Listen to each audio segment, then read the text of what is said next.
So next cost accounting methods. Cost అకౌంటింగ్లో ఎన్ని types of questions వస్తాయి? 2 టైప్స్, జర్నల్ ఎంట్రీ ఒకటి, రికన్సిలేషన్ ఒకటి. బట్ ఇక్కడ ప్రాబ్లం డిస్కస్ చేయట్లేదు. మెయిన్గా జర్నల్ ఎంట్రీస్కి మెయిన్గా అకౌంట్స్ ఎలా క్లోజ్ చేయాలో ఇంకోసారి డిస్కస్ చేస్తాం. ఓకేనా? పర్టికులర్ అకౌంట్స్ని మనం ఎలా క్లోజ్ చేయాలన్నది ఇక్కడ మెయిన్ పాయింట్. మీరు ఎన్ని జర్నల్ ఎంట్రీస్ ఈజీగా రాసేయగలరు, మీరు పెద్ద ఇష్యూ లేదు. బట్ ఆ జర్నల్ ఎంట్రీస్ని ఎలా క్లోజ్ చేస్తామన్నది ఇక్కడ మనకు తెలియాలి. నార్మల్గా మనకు మెటీరియల్ని పర్చేస్ చేసినప్పుడు ఎంట్రీ ఏం రాస్తాం? అకౌంట్స్లో మెటీరియల్ పర్చేస్ చేసినప్పుడు ఎంట్రీ ఏం రాస్తాం? Purchase account data to cash. But ఇక్కడ క్యాష్ ఉంటుందా? ఉండదు. ఏముంటుంది? Cost ledger control account or general ledger control account. మరి మెటీరియల్ ప్లేస్లో ఏముంటుంది? మెటీరియల్ కంట్రోల్ అకౌంట్ నార్మల్గా ఇంటిగ్రేటెడ్ అయితే, or otherwise stores ledger control account. ఏదైనా రాయొచ్చు, ప్రాబ్లం లేదు. ఓకేనా? సో చూద్దాం. నేను మెయిన్గా డీల్ చేయాలనుకున్న పాయింట్ ఇది, ఈ చార్ట్. సో మనం మేబీ అమౌంట్ ఇంకర్ అయిన తర్వాత, ఫర్ ఎగ్జాంపుల్ మెటీరియల్ కోసం ఇంకర్ అవుతున్నామా, వేజెస్ కోసం ఇంకర్ అవుతున్నామా, అదర్ ఎక్స్పెన్సెస్ కోసం ఇంకర్ అవుతున్నామా.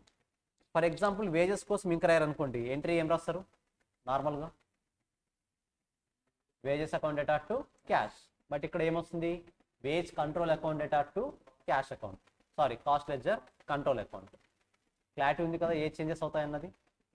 సో మెయిన్గా మనకు తెలియాల్సింది అకౌంట్స్ని ఎలా క్లోజ్ చేయాలని ఇక్కడ మెయిన్ పాయింట్, క్రక్స్ పాయింట్ మొత్తం. అకౌంట్స్ని ఎలా క్లోజ్ చేయాలి, పర్టికులర్ లెడ్జర్ని ఎలా క్లోజ్ చేయాలి. సో మీరు క్లోజ్ చేయాల్సిన ఫస్ట్ లెడ్జర్ ఏంటి? ఐడియా ఉందా? మర్చిపోయారా? ఏది ఏది? Manufacturing overhead control account. So లేదు, ఒకవేళ కన్ఫ్యూజ్ అయ్యి వర్కింగ్ ప్రోగ్రెస్ని క్లోజ్ చేశారనుకోండి. బట్ బాగా గుర్తుపెట్టుకోండి, వర్కింగ్ ప్రోగ్రెస్ క్లోజ్ అవ్వాలంటే ఫస్ట్ ఏది క్లోజ్ అయ్యి ఉండాలి? మ్యానుఫ్యాక్చరింగ్. మ్యానుఫ్యాక్చరింగ్ క్లోజ్ అయ్యి దాన్ని వర్కింగ్ ప్రోగ్రెస్ కంట్రోల్ అకౌంట్కి ట్రాన్స్ఫర్ చేయాలి. నెక్స్ట్ ఏది క్లోజ్ చేయాలి? Working progress control account. Working progress control account close చేసి దేనికి ట్రాన్స్ఫర్ చేయాలి? Finished goods. బట్ డైరెక్ట్గా చార్జ్ చేయొచ్చా? చేయకూడదు. వర్కింగ్ ప్రోగ్రెస్ ఫినిష్డ్ గుడ్స్ ఇక్కడ యాడ్ చేస్తాం డైరెక్ట్గా. First manufacturing overhead control working progress కంట్రోల్కి ట్రాన్స్ఫర్ చేస్తాం. తర్వాత working progress control finished good transfer చేస్తాం. మరి ఫినిష్డ్ గుడ్స్ని క్లోజ్ చేయాలంటే ఇంకొక ఐటెం రావాలి. ఏదది? Administration control expenses. ఎందుకు అడ్మినిస్ట్రేషన్ ఇక్కడ వస్తుంది? Related to nothing but before production జరుగుతుంది కాబట్టి అది ఫినిష్డ్ గుడ్స్కే ట్రాన్స్ఫర్ చేయాలి. మరి selling and distribution after production జరుగుతుంది కాబట్టి దేనికి ట్రాన్స్ఫర్ చేస్తాం? డైరెక్ట్గా P&L అకౌంట్కి. ఓకేనా? సో ఫినిష్డ్ గుడ్స్ వస్తుంది. ఫినిష్డ్ గుడ్స్ నుంచి సిఓజిఎస్ అల్టిమేట్గా దేనికి ట్రాన్స్ఫర్ అవుతుంది? మరి P&L అకౌంట్కి ట్రాన్స్ఫర్ అవుతుంది. అందుకని చెప్తున్నా, కొన్ని క్వశ్చన్స్లో ఎలా చేస్తాడు? డైరెక్ట్గా వర్కింగ్ ప్రోగ్రెస్ని ఫినిష్డ్ గుడ్స్ని డైరెక్ట్గా P&L అకౌంట్ ట్రాన్స్ఫర్ చేస్తాడు. చేయొచ్చు, తప్పలేదు. ఏమైనా తప్పుందా? ఎలాంటి మిస్టేక్ లేదు. కాకపోతే అది 4 marks question, 8 marks question, 10 marks question అని మ్యాటర్. ఒకవేళ 4 మార్క్స్ క్వశ్చన్ ఇచ్చాడు అనుకోండి, మీరు డైరెక్ట్గా ట్రాన్స్ఫర్ చేసినా తప్పలేదు. ఎందుకంటే అల్టిమేట్ ఎఫెక్ట్ అదే కదా వచ్చేది అక్కడ. అది కాకుండా ఒకవేళ 8 మార్క్స్ క్వశ్చన్ అయింది అనుకోండి, డెఫినెట్గా సిఓజిఎస్కి ట్రాన్స్ఫర్ చేసినట్టు చూపించాలి, COGS to P&L account transfer చేసినట్టు చూపించాలి. మనం చేసిన ప్రాబ్లంలో సేల్స్కి కూడా ట్రాన్స్ఫర్ చేశాడు, గుర్తుందా? లాస్ట్లో మనం సేల్స్కి ట్రాన్స్ఫర్ చేస్తే సేల్స్ నుంచి P&L అకౌంట్కి ట్రాన్స్ఫర్ చేశాడు. సో ఎలా అయినా చేయొచ్చు, ఏమి వరి అవ్వాల్సిన అవసరం లేదు. కాకపోతే first 3 accounts order important. First manufacturing నుంచి వర్కింగ్ ప్రోగ్రెస్కి వెళ్ళాలి. నథింగ్ బట్ నువ్వు మ్యానుఫ్యాక్చరింగ్ క్లోజ్ చేయాలంటే వచ్చిన బ్యాలెన్స్ ఫిగర్ అంతా దేనికి ట్రాన్స్ఫర్ చేయాలి? వర్కింగ్ ప్రోగ్రెస్ బ్యాలెన్స్ ఫిగర్ అంతా దేనికి ట్రాన్స్ఫర్ చేయాలి? Finished goods. బ్యాలెన్స్ ట్రాన్స్ఫర్ చేస్తేనే క్లోజ్ అవుతుంది, అదర్వైజ్ టాలీ అవుతుందా? టాలీ అవ్వదు. ఫినిష్డ్ గుడ్స్ ట్రాన్స్ఫర్ చేయాలంటే డెఫినెట్గా దేనికి కన్సిడర్ చేయాలి? ఫస్ట్ అడ్మినిస్ట్రేషన్ది వర్కింగ్ ప్రోగ్రెస్ది వచ్చిన తర్వాత మాత్రమే ఫినిష్డ్ గుడ్స్ క్లోజ్ అవుతుంది. ఆ ఫినిష్డ్ గుడ్స్ అంతా దేనికి ట్రాన్స్ఫర్ చేస్తాం? COGS to P&L account. P&L అకౌంట్కి డైరెక్ట్గా వచ్చే ఐటమ్ ఏంటి? Selling and distribution. గుర్తుంటాయి కదా. ఒకవేళ ఆర్డర్ గుర్తులేదంటే ఇక్కడ నేను ట్రాన్స్ఫర్ ఎంట్రీస్ అని రాసి ఉంటాను, ఆ ఆర్డర్లో ఫాలో అయితే చాలు. ఫస్ట్ MOH, తర్వాత working progress to finished goods, తర్వాత administration to finished goods to COGS to cost P&L account, selling distribution to cost P&L account. Last entry డైరెక్ట్గా వచ్చేస్తుంది. Next under absorption, over absorption. ఒకవేళ loss అనుకోండి, under absorption అనుకోండి, ఏమవుతుంది? P&L అకౌంట్ని debit చేస్తాం. ఒకవేళ ప్రాఫిట్ అయితే క్రెడిట్ చేస్తాం. లాస్ అయితే డెబిట్ చేస్తాం, ప్రాఫిట్ అయితే క్రెడిట్ చేస్తాం. ఇక్కడ కాస్ట్ P&L అకౌంట్. మెయిన్గా ఒకటి అడిగింది, ఇంకా మిగతా ఏమి అడిగింది క్వశ్చన్స్లో. ముఖ్యంగా మీకు కావాల్సింది అకౌంట్స్ని ఎలా క్లోజ్ చేయాలన్నది కావాలి. సో ఈ చాప్టర్ ఎప్పుడు పెట్టుకోమన్నాను మీకు ఆప్షన్స్లో? ఫస్టా లాస్టా? లాస్ట్, ఎందుకంటే కొన్నిసార్లు లెడ్జర్స్ అన్ని డ్రా చేయడానికి చాలా టైం టేకింగ్ ఇది. మీరు బాగా గుర్తుంటే మెటీరియల్ కాస్టింగ్లో మనం లెడ్జర్స్ వేస్తాం, ఫిఫో మెథడ్ లిఫో మెథడ్, అవి ఎంత టైం టేకింగో ఇవి కూడా అంతే టైం టేకింగ్. సో ఈ క్వశ్చన్స్ని సాల్వ్ చేసేటప్పుడు లాస్ట్ ప్రయారిటీ ఇవ్వండి, ఓకేనా. ఎప్పుడు అన్నీ వచ్చి ఈ క్వశ్చన్ ఆప్షన్లో ఉన్నప్పుడు, నీకు వచ్చేది ఈ క్వశ్చన్ అయితే ఫస్ట్ దీన్నే చేయాలి, వేరే ఆప్షన్ ఉందా మనకి? డెఫినెట్గా లేదు. సో ఇంకా రికన్సిలేషన్ ఆల్రెడీ డిస్కస్, సింపుల్గా చెప్పేస్తాం. రికన్సిలేషన్ మనం ఫినాన్షియల్ అకౌంట్స్లో కొన్ని రూల్స్ ఫాలో అవుతాము, కాస్ట్ అకౌంట్స్లో కొన్ని రూల్స్ ఫాలో అవుతాం. ఫినాన్షియల్ అకౌంట్స్లో కొన్ని రూల్స్, కాస్ట్ అకౌంట్స్లో డిఫరెంట్ రూల్స్ ఫాలో అవడం వల్ల రెండింటి మధ్య ప్రాఫిట్ అనేది డిఫరెన్స్ వస్తుంది. ఆ డిఫరెన్స్ని ఫుల్ఫిల్ చేయడానికి మనం కొన్ని ఐటమ్స్ని యాడ్ చేస్తాం, కొన్ని ఐటమ్స్ని లెస్ చేస్తాం. నేను చెప్పాను కాన్సెప్ట్ తెలియకపోయినా సరే వీటిని ఏం చేయొచ్చు, మనము ర్యాండమ్ క్యాలిక్యులేషన్స్తో సాల్వ్ చేయొచ్చు. సో అట్ ఎనీ కాస్ట్ మీకు టైం కనుక ఉంటే ఈ క్వశ్చన్ రాకపోయినా సరే వదలదు, ఓకేనా. దాని మీద ట్రై చేయండి. సో ఇంతకు మించి ఈ టాపిక్ మీద ఎక్కువ కాన్సన్ట్రేషన్ చేయాలనుకోవట్లేదు, ఎందుకంటే మిగతా టాపిక్స్ ఉన్నాయి మెయిన్గా చేయాల్సింది, ఓకేనా. Process casting main important concept, mandatory question వస్తుంది డెఫినెట్గా ఏదో ఒకటి. అట్ ఎనీ కాస్ట్ మీరు మిస్ అవ్వకూడదు. ఓవరాల్గా ఐ హోప్ నాకు తెలిసినంత వరకు మీకు ఉన్న అన్ని చాప్టర్స్లో ఈజియెస్ట్ కాన్సెప్ట్ ప్రాసెస్ కాస్టింగ్ నేను అనుకుంటున్నా, ఎందుకంటే అడ్జస్ట్మెంట్స్ క్లారిటీగా తెలుసు కాబట్టి.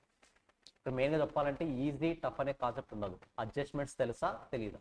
అడ్జస్ట్మెంట్స్ తెలిసి ఈజీ కాన్సెప్ట్, తెలియకపోతే టఫ్ కాన్సెప్ట్. మీరు ఫర్ ఎగ్జాంపుల్ బయట కూడా మీరు చూస్తుంటారు, ఫర్ ఎగ్జాంపుల్ ఎక్సెల్ ఉంటుంది, బేసిక్ ఎక్సెల్ అడ్వాన్స్ ఎక్సెల్ అంటారు. ఏంటి డిఫరెన్స్ అన్నింటికి? బేసిక్ ఎక్సెల్ అడ్వాన్స్ మామూలుగా విన్నారా words? Basic Excel advance Excel అంటారు, అడ్వాన్స్ ఎక్సెల్ నేర్పిస్తామని. ఏంటి డిఫరెన్స్ అన్నింటికి? ఫ్రాంక్లీ స్పీకింగ్ ఏ డిఫరెన్స్ లేదు. నీకు తెలియకపోతే ప్రతిదీ అడ్వాన్సే, నీకు తెలిస్తే ప్రతిదీ బేసిక్కే.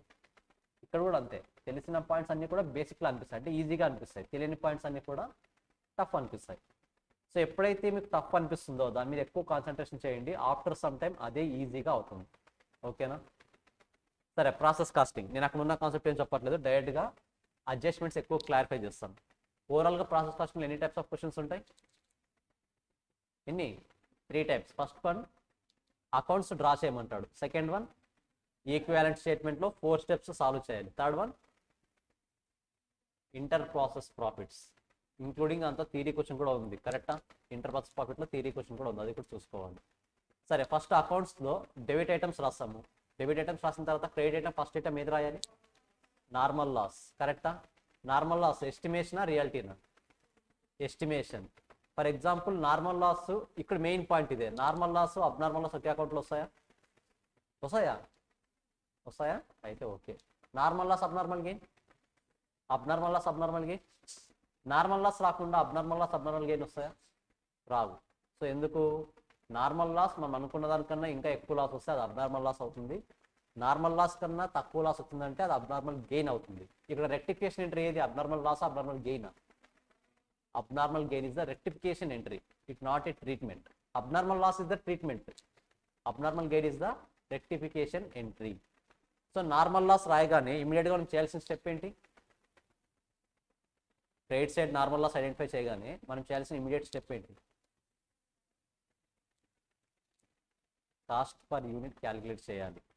ఈవెన్ దో మీరు ట్రాన్స్ఫర్ టు నెక్స్ట్ పర్సన్ రాసిన నంబర్ ఆఫ్ యూనిట్స్ రాస్తారు, కానీ వాల్యూ రాయగలరా? వాల్యూ కావాలంటే ఏం చేయాలి? కాస్ట్ పర్ యూనిట్ తెలియాలి. So cost per unit formula ఏంటి? Total cost minus normal loss sale value divided by total units minus normal loss units. టోటల్గా ఫార్ములా రాయాలి డెఫినెట్గా, ఓకేనా. కాస్ట్ పర్ యూనిట్ సపరేట్గా చూపిస్తే మాత్రమే మీకు డెబిట్స్ క్రెడిట్ సైడ్ ఉన్న వాల్యూస్ అనేవి టాలీ అవుతాయి. ఫస్ట్ దేని టాలీ చేయాలి? యూనిట్స్నా వాల్యూస్నా? యూనిట్స్ని టాలీ చేస్తే మీకు తెలుస్తుంది అది అబ్నార్మల్ లాసా అబ్నార్మల్ గెయినా అని, కరెక్టా. అబ్నార్మల్ లాస్ వాల్యూ ఎలా తెలుస్తుంది? For example abnormal loss 200 units వచ్చింది, దాని వాల్యూ ఎలా తెలుస్తుంది? 200 యూనిట్స్ ఒక వాల్యూ బ్యాలెన్సింగ్ ఫిగరా? కాస్ట్ పర్ యూనిట్తో మల్టిప్లై చేయాలి, అక్కడ బ్యాలెన్సింగ్ ఫిగర్ కాన్సెప్ట్ లేవు. ప్రతి దానికి cost per unit is the basis. అది నార్మల్ లాస్ అవ్వచ్చు, అబ్నార్మల్ లాస్ అవ్వచ్చు, క్లోజింగ్ స్టాక్ అవ్వచ్చు, ట్రాన్స్ఫర్ టు నెక్స్ట్ ప్రాసెస్ అవ్వచ్చు, ఏదైనా కానీ బేసిస్ ఏంటి? కాస్ట్ పర్ యూనిటే. సో మీరు నార్మల్ లాస్ క్యాలిక్యులేట్ చేయగానే కాస్ట్ పర్ యూనిట్ క్యాలిక్యులేట్ చేయకపోయినా సరే అల్టిమేట్గా మీరే వచ్చి క్యాలిక్యులేట్ చేస్తారు మరి, ఎందుకంటే వాల్యూ తెలియదు కదా. వాల్యూ తెలియాలంటే డెఫినెట్గా ఏమి ఉండాలి? కాస్ట్ పర్ యూనిట్ ఉండాలి. క్లియర్? జస్ట్ అకౌంట్స్ ఇది సేమ్ అలాగే ఫస్ట్ యూనిట్లో వచ్చిన అవుట్పుట్ అనేది సెకండ్ యూనిట్కి ఇన్పుట్ అవుతుంది. నంబర్ ఆఫ్ యూనిట్స్ ఇన్పుట్ అదే, నంబర్ ఆఫ్ యూనిట్స్ సంబంధించిన వాల్యూ కూడా ఇన్పుట్ అదే. సేమ్ అలాగే 2, 3 వాడు ఎన్ని అకౌంట్స్ అడిగితే అన్ని అకౌంట్స్ ట్రాన్స్ఫర్ చేస్తాం. So at any cost normal loss ప్లేస్లో మిస్ చేయొద్దు. అబ్నార్మల్ లాస్ అబ్నార్మల్ గెయిన్ రెండు రావు. ఆ మిస్టేక్స్ చేయొద్దండి అవి. ఓకేనా? చేశారా? ప్రాక్టీస్ చేశారా ఇంతవరకు? అది చూసుకున్నారా? చేశారా? చూసుకుంటే మీకు తెలిసేది కాన్సెప్ట్, చేస్తే వచ్చేది అప్లికేషన్. చాలామంది ఇక్కడ కాస్టింగ్లో ప్రాబ్లం ఏంటంటే ఏ కాన్సెప్ట్ అడిగినా క్లియర్గా చెప్పగలుగుతారు, మెటీరియల్లో ఉన్న ఏ క్వశ్చన్ అడిగినా చేయగలుగుతారు. కొత్త క్వశ్చన్ రాగానే అది అప్లై చేయడానికి రాదు. దాన్నే కాన్సెప్ట్ తెలియడం అంటాం. కాన్సెప్ట్ తెలిస్తే సరిపోదు, కాన్సెప్ట్ అప్లై చేయడం రావాలి. కాన్సెప్ట్ అప్లై చేయడం రావాలి అంటే మీరు ఓన్గా పెన్ను బుక్ తీసుకుని కూర్చోవాలి. ఓన్లీ క్వశ్చన్ మాత్రమే ముందు పెట్టుకొని మనం ప్రాక్టీస్ చేసి ఎన్ని మిస్టేక్స్ చేస్తున్నామో తెలుస్తుంది. ట్రస్ట్ మీ, చాలామందికి ఈక్వివాలెంట్ స్టేట్మెంట్ వేయడానికి కూడా తడబడతారు ఎగ్జామ్లో. ఎందుకంటే చూసుకుని ఉంటారు అంతే, ఎక్కడ ప్రాక్టీస్ చేస్తుంటారు.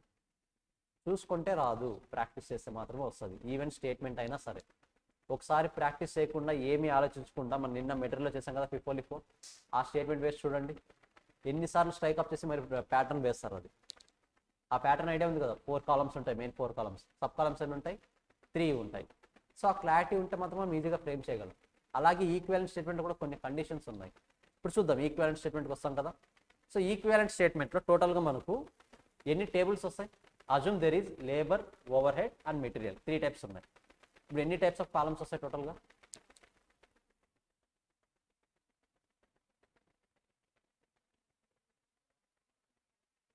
ఎన్ని వస్తాయి? ఎన్ని వస్తాయి? టోటల్ 7 కాలమ్స్ వస్తాయి. పర్టికులర్స్ ఇన్పుట్, పర్టికులర్స్ అవుట్పుట్, తర్వాత material, labour, over head. Material, labour, over heads sub columns ఎన్ని వస్తాయి? 2 percentage, quantity, percentage, quantity, percentage, quantity. మీరు ఈ స్పేస్కి అరేంజ్ కనుక చేసుకోకపోతే డెఫినెట్గా చాలా చాలా ఇబ్బంది పడతారు. ఓకేనా? ఆ స్టేట్మెంట్ వేయడానికి మనం మసాలే అలంకారాలు ఎక్కువ చేస్తాము. అలంకారాలు కదా, అలంకరణలు. సో ఆటోమేటిక్గా ఏం చేస్తాము? సో ఒక స్టేట్మెంట్కి ఎంత స్పేస్ కావాలో అంత స్పేస్ని ప్రొవైడ్ చేయకపోతే మనకి ఇరుగ్గా అనిపిస్తుంది, చాలా రాస్తున్నప్పుడు ఇరుగ్గా అనిపిస్తుంది, చిరాకు వస్తుంది లాస్ట్కి. తర్వాత సాల్వ్ చేసిన తర్వాత ఏం చేస్తాము? స్ట్రైక్ ఆఫ్ చేస్తాం. ఇప్పుడు సెకండ్ టైం వేరే పేపర్లో రాస్తారు క్లియర్గా. ఇప్పుడు ఇంతకుముందు చేసినంత కాన్సన్ట్రేషన్గా చేయరు, ఆటోమేటిక్గా ఆన్సర్ ఏమొస్తుంది? రాంగ్ వస్తుంది. అప్పుడు మరి వెనక్కి తిప్పి చూసుకుంటారు, అక్కడ వేరే ఆన్సర్ ఉంటుంది, ఇక్కడ వేరే ఆన్సర్ ఉంటుంది. సో రాంగ్ వచ్చింది కదా, దీన్ని కూడా స్ట్రైక్ అప్ చేస్తారు. థర్డ్ పేజ్ ఓపెన్ చేస్తారు. ఇప్పుడు 2 స్టేట్మెంట్స్ని చూసుకుంటూ మెల్లగా వాల్యూస్ ఫిల్ చేస్తారు. ఆ పాటికి ఒక హాఫ్ అవర్ అయిపోతుంది ఈజీ. సో అలాంటి మిస్టేక్స్ చేయకూడదు, మోస్ట్ డేంజరస్ ఆ మిస్టేక్స్. ఇలాంటి మిస్టేక్స్ అన్ని రెక్టిఫై అవ్వాలని రివిజన్ ఎగ్జామ్స్ రాయండి అంటున్నాం. ఇంకా చాలామంది రాయట్లేదు రివిజన్ ఎగ్జామ్స్ కొంతమంది. సో లాస్ అయితే మాత్రం మీరే. సరే, సెకండ్ టైప్ ఆఫ్ క్వశ్చన్ ఏది? Equivalent statement. ఈక్వివాలెంట్ స్టేట్మెంట్లో ఎన్ని స్టెప్స్ ఉంటాయి? 4 స్టెప్స్. సో ఫస్ట్ స్టెప్ ఏంటి? Statement of equivalent. ఎలా వస్తుంది? స్టేట్మెంట్ ఆఫ్ ఈక్వివాలెంట్లో మనం మెయిన్గా కేర్ చేయాల్సిన ఐటమ్స్ ఏ ఉన్నాయి? ఫస్ట్ ఈక్వివాలెంట్ స్టేట్మెంట్ ఎలా డ్రా చేయాలో తెలుసు కదా. టోటల్గా first particulars input, particulars output, common. ఇది ఎన్ని ఉన్నా సరే ఇది మాత్రం కామన్. ఇంకా దాని తర్వాత ఏమొస్తాయి? Material, labour, overheads. Labour, overheads ఒకే కాలంలో నేను వేయొచ్చా? క్వశ్చన్లు ఇస్తే వేస్తారా? ఏం చేస్తారు క్వశ్చన్లో?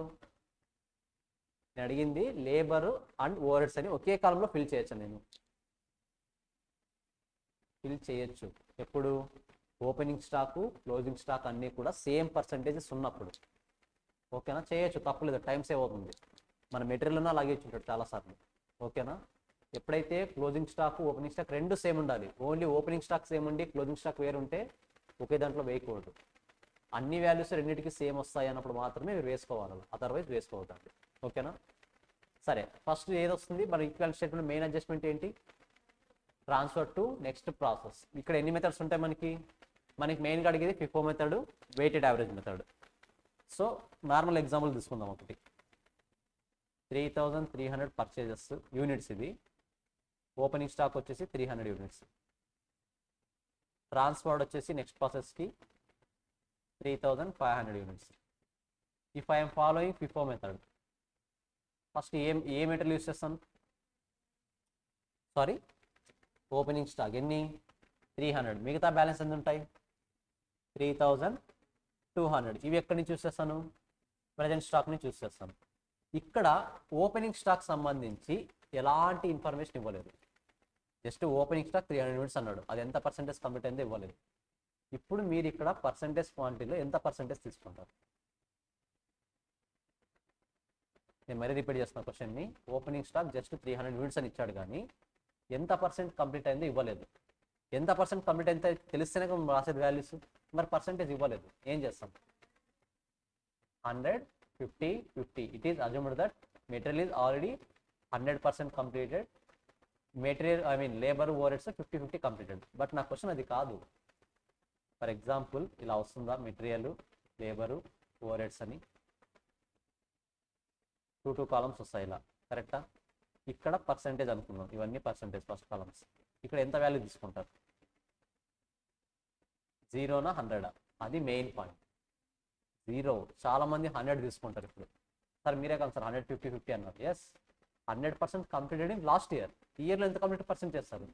ఓన్లీ 0%. రిమైనింగ్ 50-50 అల్టిమేట్గా అవే వస్తాయి, డౌటే లేదు ఆ విషయంలో. If it is the case of closing stock 100, 50, 50. అస్సలు కన్ఫ్యూజ్ అవ్వకూడదు ఈ పాయింట్స్. మిమ్మల్ని టెస్ట్ చేసేదే మెయిన్గా ఈ స్టేట్మెంట్. ఈ స్టేట్మెంట్ వచ్చిందంటే మిగతా ఆటోమేటిక్గా వచ్చేస్తాయి ఆన్సర్స్, కరెక్టా? ఎందుకంటే మెయిన్ ఫస్ట్ స్టేట్మెంట్ మీదే second step 2, step 3, step 4 depend అవుతాయి. సో బాగా గుర్తుపెట్టుకోండి. ఇంకోసారి రిపీట్ చేస్తున్నా. క్లోజింగ్ స్టాక్కి కనుక పర్సెంటేజ్ ఇవ్వలేదు అంటే, ఓపెనింగ్ స్టాక్ పర్సెంటేజ్ ఇవ్వలేదు అంటే, అది ఓపెనింగ్ స్టాక్ అయినా క్లోజింగ్ స్టాక్ అయినా, it is assumed that 100% completed in material, 50% completed in labour and over heads. కానీ ట్రీట్మెంట్ మారుతుంది. ఒకవేళ ఓపెనింగ్ స్టాక్ అయితే ఇచ్చిన పర్సెంటేజ్ తీసుకోవాలి, రిమైనింగ్ తీసుకోవాలి. రిమైనింగ్ కాబట్టి 100% కంప్లీట్ అయింది, రిమైనింగ్ ఎంత ఉంటుంది? 0. కాబట్టి 0, 50, 50 తీసుకుంటా.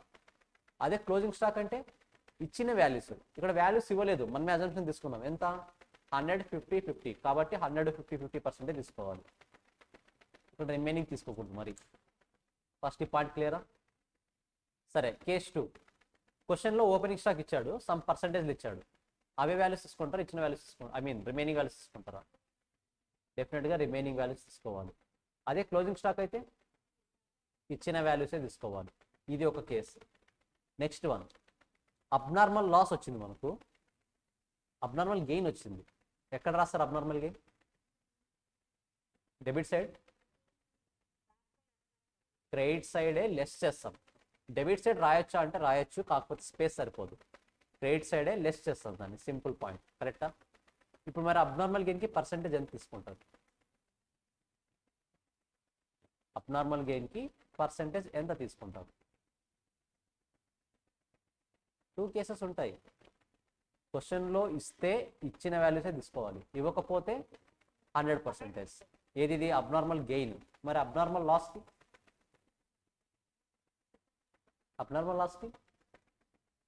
సేమ్, ఇచ్చిన వాల్యూస్ ఇస్తే తీసుకోండి, అదర్వైజ్ 100% తీసుకోండి. అక్కడ ఏం మెన్షన్ చేస్తాడు? స్క్రాప్డ్ అంటాడు, యూనిట్ స్క్రాప్డ్ అని చెప్పేసి ఇస్తాడు, కరెక్టా? నార్మల్ లాస్కి ఎంత పర్సెంట్ తీసుకుంటారు? ఎందుకు?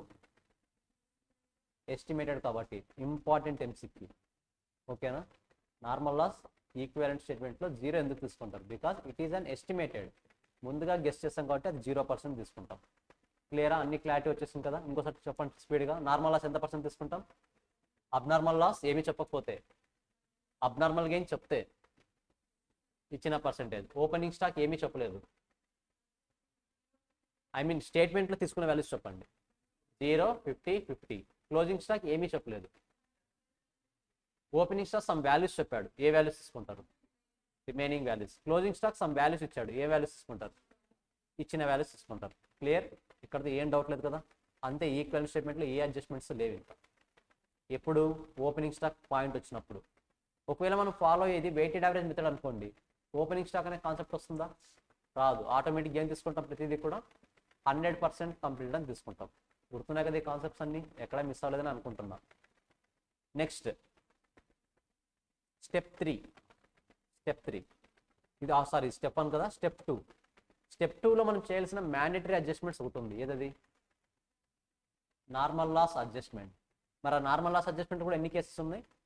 2 కేసెస్. సో స్టెప్ 2లో మనం మ్యాండేటరీగా చేయాల్సిన అడ్జస్ట్మెంట్ నార్మల్ లాస్ అడ్జస్ట్మెంట్. ఇది మెటీరియల్ నుంచి అయినా తీసేయాలి, ఓవర్ హెడ్స్ నుంచి అయినా తీసేయాలి. ఎప్పుడు మెటీరియల్ నుంచి తీసేయాలి, ఎప్పుడు ఓవర్ హెడ్ నుంచి తీసేయాలి. ఫర్ ఎగ్జాంపుల్ సింపుల్గా ఇన్పుట్ మీద సమ్ పర్సెంటేజ్ అని చెప్పాడు అనుకోండి, మెటీరియల్ నుంచి లెస్ చేస్తాం. అలా కాకుండా ప్రొడక్షన్ లాస్, ఆపరేషన్ లాస్ ఉందనుకోండి, ఆటోమేటిక్గా ఓవర్ హెడ్స్ని తీసేస్తాం. సార్ ప్రొడక్షన్ లాస్ అని చెప్పినప్పుడు మెటీరియల్ నుంచి తీసేయచ్చు అంటే తీసేయచ్చు, కాకపోతే అజంప్షన్ రాయాలి. గుర్తున్నాయి కదా పాయింట్స్ అని, ఎలాంటి డౌట్ లేదు కదా. సరే స్టెప్ 2లో మ్యాండేటరీ అడ్జస్ట్మెంట్ కాకుండా ఇంకొక అడ్జస్ట్మెంట్ వస్తుంది, ఏదది? ఐ మీన్ ఫిఫో మెథడా, వెయిటెడ్ యావరేజ్ మెథడా?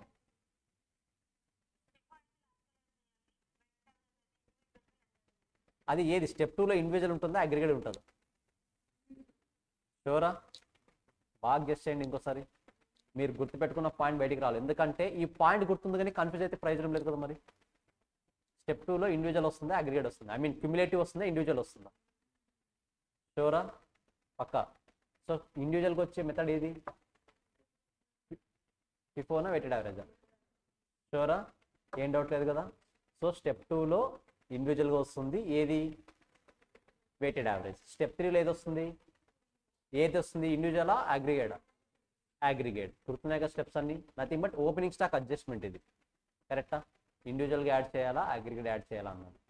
సో ఇంకా అల్టిమేట్గా స్టెప్ 4లో మనం చేసే మెయిన్ మిస్టేక్ ఏంటి? ఎక్స్పెన్సెస్ని మర్చిపోవడం, డెబిట్ సైడ్ ఐటమ్స్ని మర్చిపోవడం. డెబిట్ సైడ్ ఐటమ్స్ మర్చిపోతే టాలీ అవుతుందా? టాలీ అవ్వదు. సరే స్టెప్ 2కి నేమ్ ఏంటి? Evaluation is the third step, calculation of cost per unit is the second step. మరి fourth step process costing. So కొన్ని గుర్తుండి కొన్ని మర్చిపోయినారు, కొన్ని ప్రాబ్లమ్స్ చేస్తే క్లారిటీ వస్తుంది మీకే. సో నార్మల్గా ప్రాసెస్ అకౌంట్ ఇది. ఫస్ట్ నార్మల్ లాస్ని క్యాలిక్యులేట్ చేస్తాం, దాని తర్వాత కాస్ట్ పర్ యూనిట్ని క్యాలిక్యులేట్ చేస్తాం, దాని తర్వాత అబ్నార్మల్ లాస్ రావచ్చు, మేబీ అబ్నార్మల్ గెయిన్ రావచ్చు. రెండు అట్ ఏ టైం వస్తాయా? రావు. ఆ పాయింట్ క్లారిటీ ఉండాలి, ఓకేనా. ఇక్కడ ఏమీ మెన్షన్ చేయాల్సిన అవసరం లేదు. మనం చెప్పినవన్నీ కూడా ఇక్కడ ఏవైతే పర్సంటేజ్ ఎంత తీసుకున్నామో ఆ పర్సంటేజ్ సంబంధించి క్లారిటీ ఇచ్చాను, ఓకేనా. తర్వాత ఒకసారి చూసుకోండి. అఫ్కోర్స్ మీకు అన్నీ తెలుసు అవి ఎప్పుడు ఏదైతే తీసుకోవాలన్నది, ఓకేనా. ఇప్పుడు ఏదైతే డిస్కస్ చేసామో ఫిఫో మెథడ్ అయితే ఎలా తీసుకోవాలి, వెయిటెడ్ యావరేజ్ మెథడ్ అయితే ఎలా తీసుకోవాలి, పర్సంటేజ్ ఏమి చెప్పకపోతే ఎంత తీసుకోవాలి, ఒకవేళ ఇన్ఫార్మ్ చేస్తే ఎంత తీసుకోవాలి, ఆ పాయింట్స్ అన్ని అక్కడ మెన్షన్ చేశాను, ఓకేనా.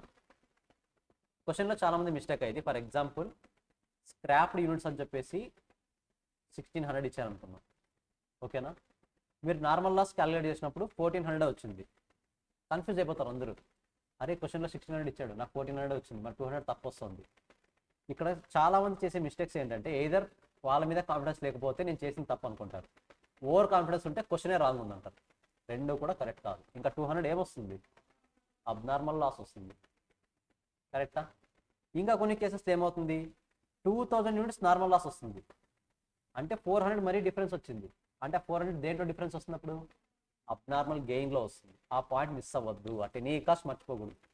ఫస్ట్ ఆఫ్ ఆల్ కన్ఫ్యూజ్ అవ్వకూడదు ఈ పాయింట్స్, చిన్న చిన్న పాయింట్స్, ఓకేనా. వాడు సెట్ ఆఫ్ చేసి ఇస్తాడు.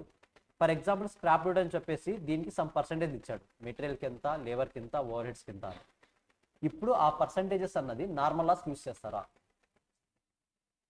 స్క్రాప్ యూనిట్స్ 1600 ఈ కేసులో, మెటీరియల్ వచ్చేసి 70%, లేబర్ అండ్ ఓవర్ హెడ్స్ వచ్చేసి 40% అన్నాడు.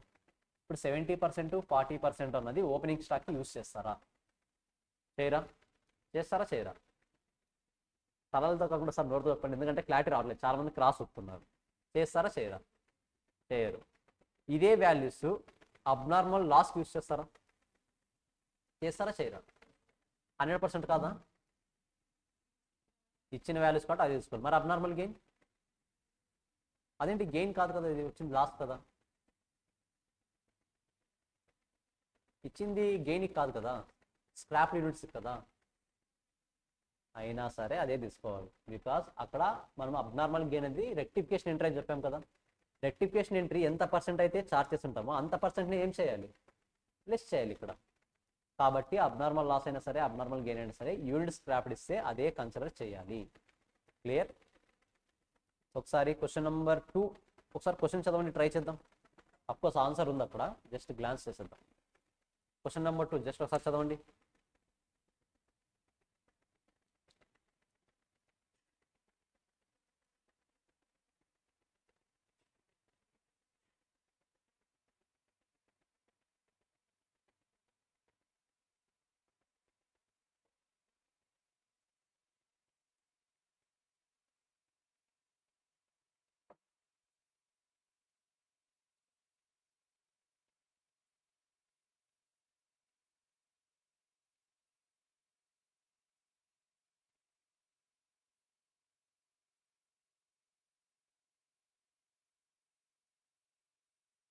ప్రాసెస్ కాస్టింగ్ క్వశ్చన్స్ చేయగలిగారా రివిజన్ ఎగ్జామ్స్లో? మెయిన్గా చాలామంది కన్ఫ్యూజ్ అయిన పాయింట్ ఎక్కడంటే, ఒకసారి క్వశ్చన్ నెంబర్ 3 చూడండి. Transfer from process to transfer to process 4 అన్నాడు. Transfer from process to transfer to process 4 అంటే మనం ఆటోమేటిక్గా ఏ ప్రాసెస్లో ఉన్నట్టు? అది ఇంప్లైడ్ మీనింగ్, దాన్ని మీరు అర్థం చేసుకోవాలి. ప్రాసెస్ కాస్టింగ్లో మీకు మెయిన్ హైలైట్ చేసిన అడ్జస్ట్మెంట్ ఇంకోటి ఏంటంటే, మనకు ప్రాసెస్ 1 అకౌంట్కి ఈక్వలెంట్ స్టేట్మెంట్ డ్రా చేయమని అనుకోండి, ఎలాంటి కన్ఫ్యూజన్ లేదు, డైరెక్ట్గా ఫార్వర్డ్ చేసేయచ్చు, డైరెక్ట్గా సాల్వ్ చేసేయచ్చు. బట్ ఎప్పుడైతే ప్రాసెస్ 1 కాకుండా ప్రాసెస్ 2 ఆర్ ప్రాసెస్ 3 డ్రా చేయమంటాడో అప్పుడు మీరు బాగా గుర్తుపెట్టుకోవాల్సింది 2 మెటీరియల్స్ వస్తాయి. ఓకేనా? ఆ పాయింట్ నేను క్లాస్లో కూడా హైలైట్ చేశాను, బట్ చాలామంది కన్ఫ్యూజ్ అయ్యారు ఆ పాయింట్. మీకు అడిగింది ప్రాసెస్ 1కి సంబంధించి ఈక్వలెంట్ స్టేట్మెంట్ రాసి చేయమంటే ఏమీ ప్రాబ్లం లేదు, ఇంతవరకు ఎలా అయితే చేసామో అలాగే చేస్తాం.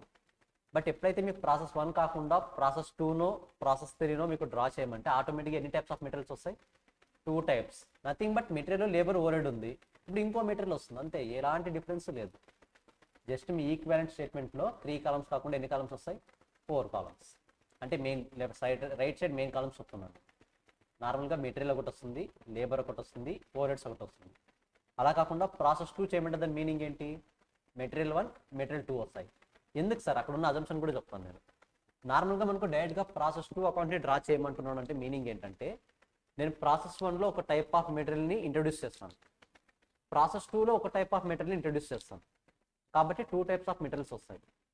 ఒకవేళ ప్రాసెస్ 3 డ్రా చేయమని అనుకోండి, అక్కడ మరి 3 టైప్స్ రావు. దాని అజంప్షన్ ఏంటి? ఫస్ట్ ప్రాసెస్తోనో సెకండ్ ప్రాసెస్తోనో ఒక మెటీరియల్ ఇంట్రొడ్యూస్ చేస్తాను ఆల్రెడీ, థర్డ్ ప్రాసెస్లో ఇంకో మెటీరియల్ యాడ్ చేస్తున్నాను. మీరు ఎందుకంటే బాగా అబ్జర్వ్ చేయండి, స్టెప్ 4లో ప్రాసెస్ అకౌంట్ వేస్తామా? స్టెప్ 4లో ప్రాసెస్ అకౌంట్, మరి ప్రాసెస్ అకౌంట్లో మెటీరియల్ వాల్యూ ఉండాలి కదా, మెటీరియల్ వాల్యూ ఉండాలి కదా డెబిట్ సైడ్లో. మీరు మెటీరియల్ని ఇంట్రొడ్యూస్ చేయకుండా మెటీరియల్ వాల్యూ ఎలా రాస్తారు? క్లారిటీ వస్తుందా? ప్రాసెస్ 4 అకౌంట్లో మీరు స్టెప్ 4లో నేను చెప్తున్నది, స్టెప్ 4లో ప్రాసెస్ అకౌంట్ వేస్తారు. ప్రాసెస్ అకౌంట్లో డెబిట్ సైడ్ ఐటమ్ ఏమి రాస్తారు? ఫస్ట్ మెటీరియల్ రాస్తారు. మీరు ఈ ప్రోడక్ట్లో ఈ ప్రాసెస్లో మెటీరియల్ని ఇంట్రొడ్యూస్ చేయకుండా మెటీరియల్ కాస్ట్ రాయొచ్చా? కాబట్టి అజంప్షన్ ఏంటి? ఇక్కడ కొత్త మెటీరియల్ని ఇంకో మెటీరియల్ని యాడ్ చేశారు, అది ఏదో మెటీరియల్, మనకి సంబంధం లేదు. ఒక ప్రోడక్ట్ ఫినిష్ గుడ్స్గా కన్వర్ట్ అవ్వాలంటే ఒక టైప్ ఆఫ్ రా మెటీరియల్ అవసరమా? నంబర్ ఆఫ్ రా మెటీరియల్స్ అవసరం అవుతాయి. సో అది ఫస్ట్ ప్రాసెస్లో ఒకటి యాడ్ చేస్తాను, సెకండ్ ప్రాసెస్లో ఒకటి యాడ్ చేస్తాను. సేమ్ ప్రొసీజర్, ఒక్కటి కూడా చేంజ్ చేయాల్సిన అవసరం లేదు. మీరు ఓన్లీ ఒకే ఒక డిఫరెన్స్ ఏంటి? ఓన్లీ ప్రాసెస్ 1 ఇస్తే 3 వస్తాయి, మెటీరియల్, లేబర్, ఓవర్హెడ్. ప్రాసెస్ 1 కాకుండా 2నో 3నో డైరెక్ట్గా డ్రా చేయమంటే 2 టైప్స్ ఆఫ్ మెటీరియల్స్ వస్తాయి, మెటీరియల్ 1 మెటీరియల్ 2. ఇంకా మనం తీసుకున్న క్వశ్చన్స్లో కొన్నిసార్లు వాడే ఎక్స్ప్లెయిన్ చేస్తాడు, మెటీరియల్ 1 మెటీరియల్ 2 క్లియర్గా ఇచ్చేస్తాడు, ప్రాబ్లం ఉండదు. బట్ వీకెండ్ ఎగ్జామ్లో మీకు వచ్చిన మెయిన్ కన్ఫ్యూజన్ అదే. ఇప్పుడు డైరెక్ట్గా ప్రాసెస్ 2 వేయడం వల్ల మీరు అందరూ ఏం చేశారు? ప్రాసెస్ 2ని తీసుకున్నారు, 3 మెటీరియల్, లేబర్, ఓవర్హెడ్స్ 3 తీసుకున్నారు. బట్ రియాలిటీలో ఎన్ని ఉంటాయి? 2 టైప్స్ ఆఫ్ మెటీరియల్స్ ఉంటాయి, 4 కాలమ్స్. క్లియరా?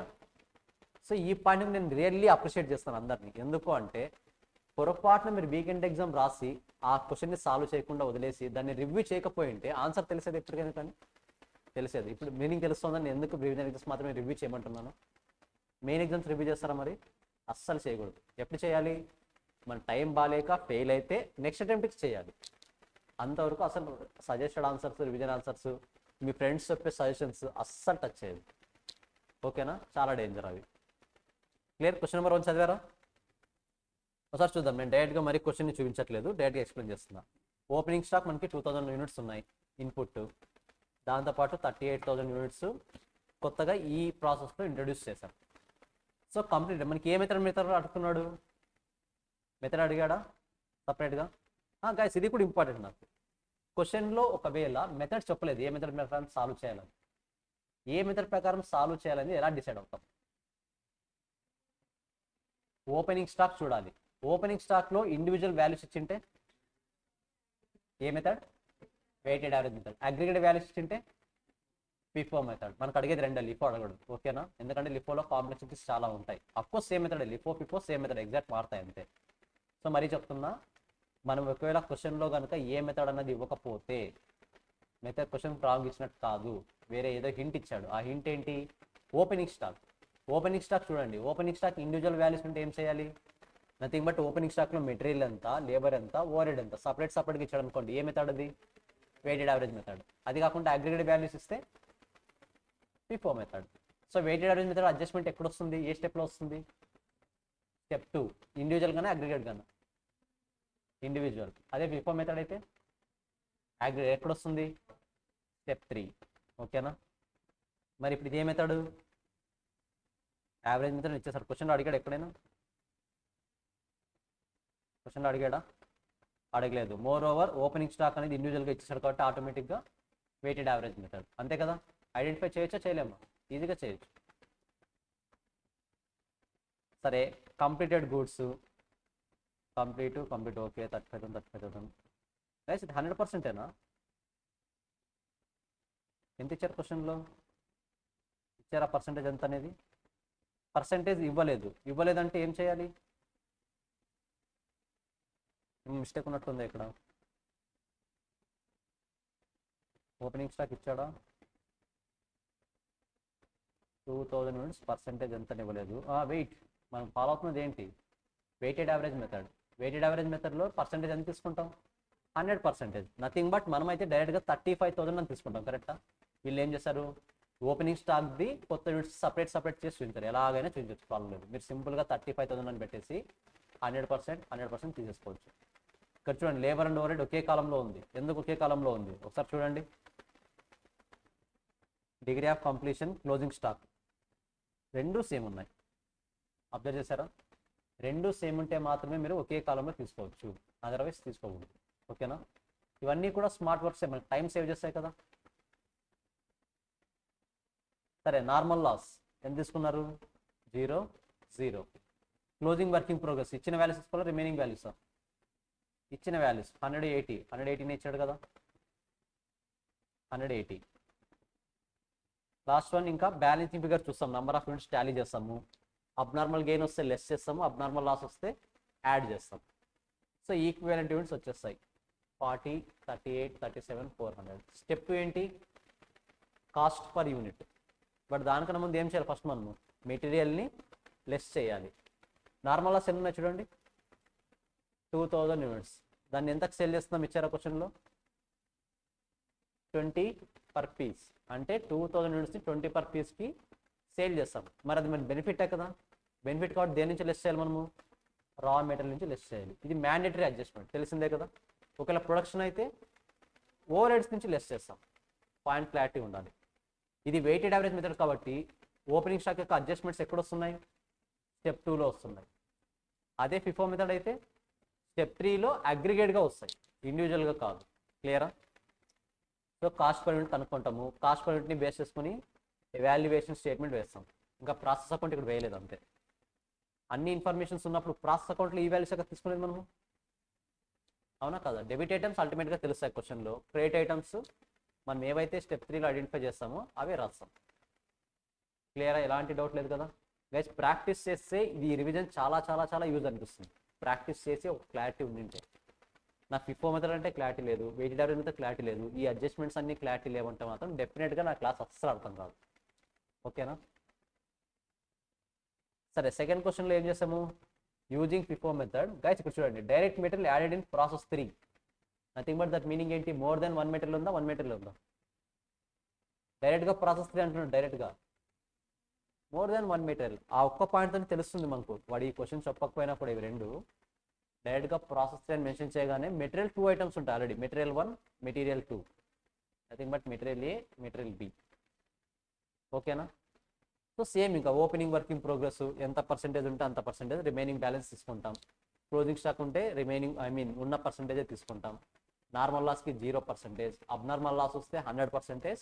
ఒకవేళ క్వశ్చన్లో చెప్తే తీసుకుంటాం. అబ్నార్మల్ గెయిన్ 100%, క్వశ్చన్లో చెప్తే చెప్పిన వాల్యూస్ తీసుకుంటాం.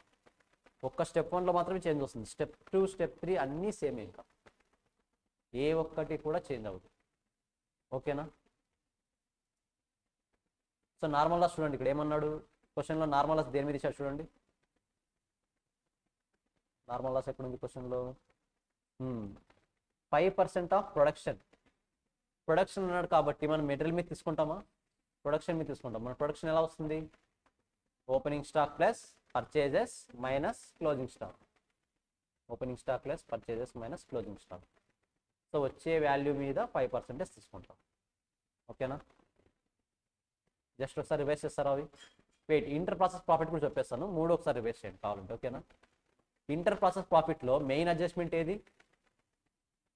25% on transfer price, 25% on cost. Most important. For example 20% on transfer price అన్నాడు అనుకోండి, 20% ఆన్ ట్రాన్స్ఫర్ ప్రైస్. ఏది 100 తీసుకోవాలి, ఏది 80 తీసుకోవాలి, ఏది 20 తీసుకోవాలి? ఎలా గుర్తుంది? నేను చెప్పాను కదా, ఇచ్చిందే 100% అని గుర్తుంది కదా. సో ఏది ఇస్తాడో అదే 100%. ట్రాన్స్ఫర్ ప్రైస్ ఎలా వస్తుంది? Cost plus profit equal to transfer price. కాబట్టి ట్రాన్స్ఫర్ ప్రైస్ ఇక్కడ 100, ఆటోమేటిక్గా ప్రాఫిట్ 20, కాస్ట్ 80. అలా కాకుండా 20% ఆన్ కాస్ట్ అని అనుకోండి, ఇప్పుడు 100 ఏది తీసుకుంటారు? Cost. So cost plus profit equal to transfer price. ఎక్కడైనా ఇదే ఫార్ములా. ఇప్పుడు 100 ఏది తీసుకుంటాం? Cost plus 20%. ట్రాన్స్ఫర్ ప్రైస్ ఎంతకి ఈక్వల్ అప్పుడు? 120%. గుర్తున్నాయా? షార్ట్ కట్స్ చెప్పాను, లాజిక్స్ చెప్పాను, ఫాలో అవుతే డెఫినెట్గా ఈజీగా క్వాలిఫై అవుతారు, డౌటే లేదు ఆ విషయంలో. ఓకేనా?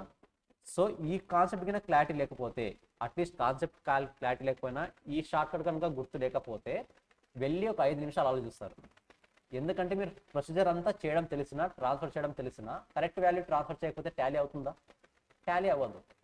సో అప్పుడు ఖచ్చితంగా అనుకుంటారు ఎక్కడో మిస్టేక్ చేశాను, ఎక్కడ మిస్టేక్ చేశాను, డెఫినెట్గా ఇక్కడే చేస్తారు. సో మరీ చెప్తున్నా, 25% ఆన్ ట్రాన్స్ఫర్ ప్రైస్ అన్నాడు కాబట్టి ట్రాన్స్ఫర్ ప్రైస్ని 100గా తీసుకోండి. ఒకవేళ 25% అని కాస్ట్ అని అనుకోండి, కాస్ట్ని 100%గా తీసుకోండి. ఈజీగా క్లారిఫికేషన్ వచ్చేస్తుంది. ఓకేనా? ప్లస్ దీంట్లో మీరు మెయిన్ చేసే ఇంకో మిస్టేక్ ఎక్కడంటే, లాస్ట్లో ఈ స్టెప్, అకౌంట్ని ఎలా క్లోజ్ చేయాలి? ఎలా క్లోజ్ చేయాలి? ఫస్ట్ మీరు ఐడెంటిఫై చేయాల్సిన వాల్యూ ఏంటి? Transfer price. ఇది ఫస్ట్ స్టెప్. ఫస్ట్ ఆ వాల్యూ ఐడెంటిఫై చేయాలి. అంటే మీరు లాస్ట్లో తెలుస్తుంది అప్పుడే బ్యాలెన్స్ చేసిన తర్వాత ఆ వాల్యూ ఐడెంటిఫై చేస్తారు. నథింగ్ బట్ ఇక్కడ రాసుకుంటారు కదా మీరు, పర్సెంటేజ్ 25% ఆన్ ట్రాన్స్ఫర్ ప్రైస్ అని.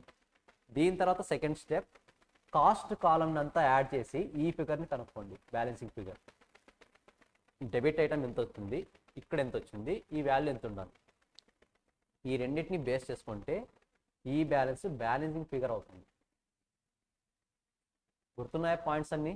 నేను క్లారిటీగా ఎక్స్ప్లెయిన్ చేశాను. కామన్గా ఎక్కడ మిస్టేక్ చేస్తామో అవే పాయింట్స్ హైలైట్ చేస్తున్నాం. మరి ఫస్ట్ మీరు ఐడెంటిఫై చేయాల్సింది ట్రాన్స్ఫర్ ప్రైస్, దాని తర్వాత డెబిట్ బ్యాలెన్స్ని బేస్ చేసుకొని కాస్ట్ని ఐడెంటిఫై చేయాలి. ఈ రెండు తెలిస్తే బ్యాలెన్సింగ్ ఫిగర్ ఏమవుతుంది? ఆటోమేటిక్గా ప్రాఫిట్. ఈ ప్రాఫిట్ రాగానే ఇక్కడ రాస్తాము, ఇంకా మిగతాదంతా కూడా కాస్టింగ్ పేడ్ అకౌంట్కి ట్రాన్స్ఫర్ చేయొచ్చు. ఓన్లీ ఇది ఒక్క స్టెప్ ఇక్కడ కష్టం, మిగతా స్టెప్ అంతా చాలా చాలా చాలా చాలా ఈజీ. ఈ టైప్ ఆఫ్ క్వశ్చన్ చేసినప్పుడు మీరు ఇంకొకటి దృష్టిలో పెట్టుకోవాల్సింది, ప్రైమ్ కాస్ట్ని క్యాలిక్యులేట్ చేయడం స్టేట్మెంట్లో. ఎందుకంటే ప్రైమ్ కాస్ట్ని బేస్ చేసుకుని ప్రాఫిట్ ట్రాన్స్ఫర్ చేయమంటాడు కదా, కాబట్టి ప్రైమ్ కాస్ట్ని కూడా స్టేట్మెంట్లో క్యాలిక్యులేట్ చేయాలి. ప్రైమ్ కాస్ట్లు ఏవే వస్తాయి? అది ఏ మెటీరియల్స్ వస్తాయి? డైరెక్ట్ మెటీరియల్, డైరెక్ట్ లేబర్, ఓవర్హెడ్స్ రాదు. క్లారిటీ ఉంది కదా? ఓవర్హెడ్స్ వస్తే ప్రాఫిట్ ప్రైమ్ కాస్ట్ క్యాలిక్యులేట్ చేసిన తర్వాత కన్సిడర్ చేయాలి. సో ఓవరాల్గా ఇంతే. ఇందులో ఒకవేళ థియరీ క్వశ్చన్ కనుక వస్తే ప్రాసెస్ కాస్టింగ్లో, ఇంటర్ ప్రాసెస్ ప్రాఫిట్ అంటే ఏంటి, దానివల్ల 2 అడ్వాంటేజెస్ ఏంటి, 2 డిసడ్వాంటేజెస్ ఏంటి, మన మెటీరియల్లో ఉంది క్వశ్చన్, కరెక్టా? ఆ క్వశ్చన్ వస్తుంది. సో జస్ట్ ఒకసారి గ్లాన్స్కి రివైజ్ చేసేయండి, చూద్దాం ఏమైనా డౌట్స్ ఉంటే.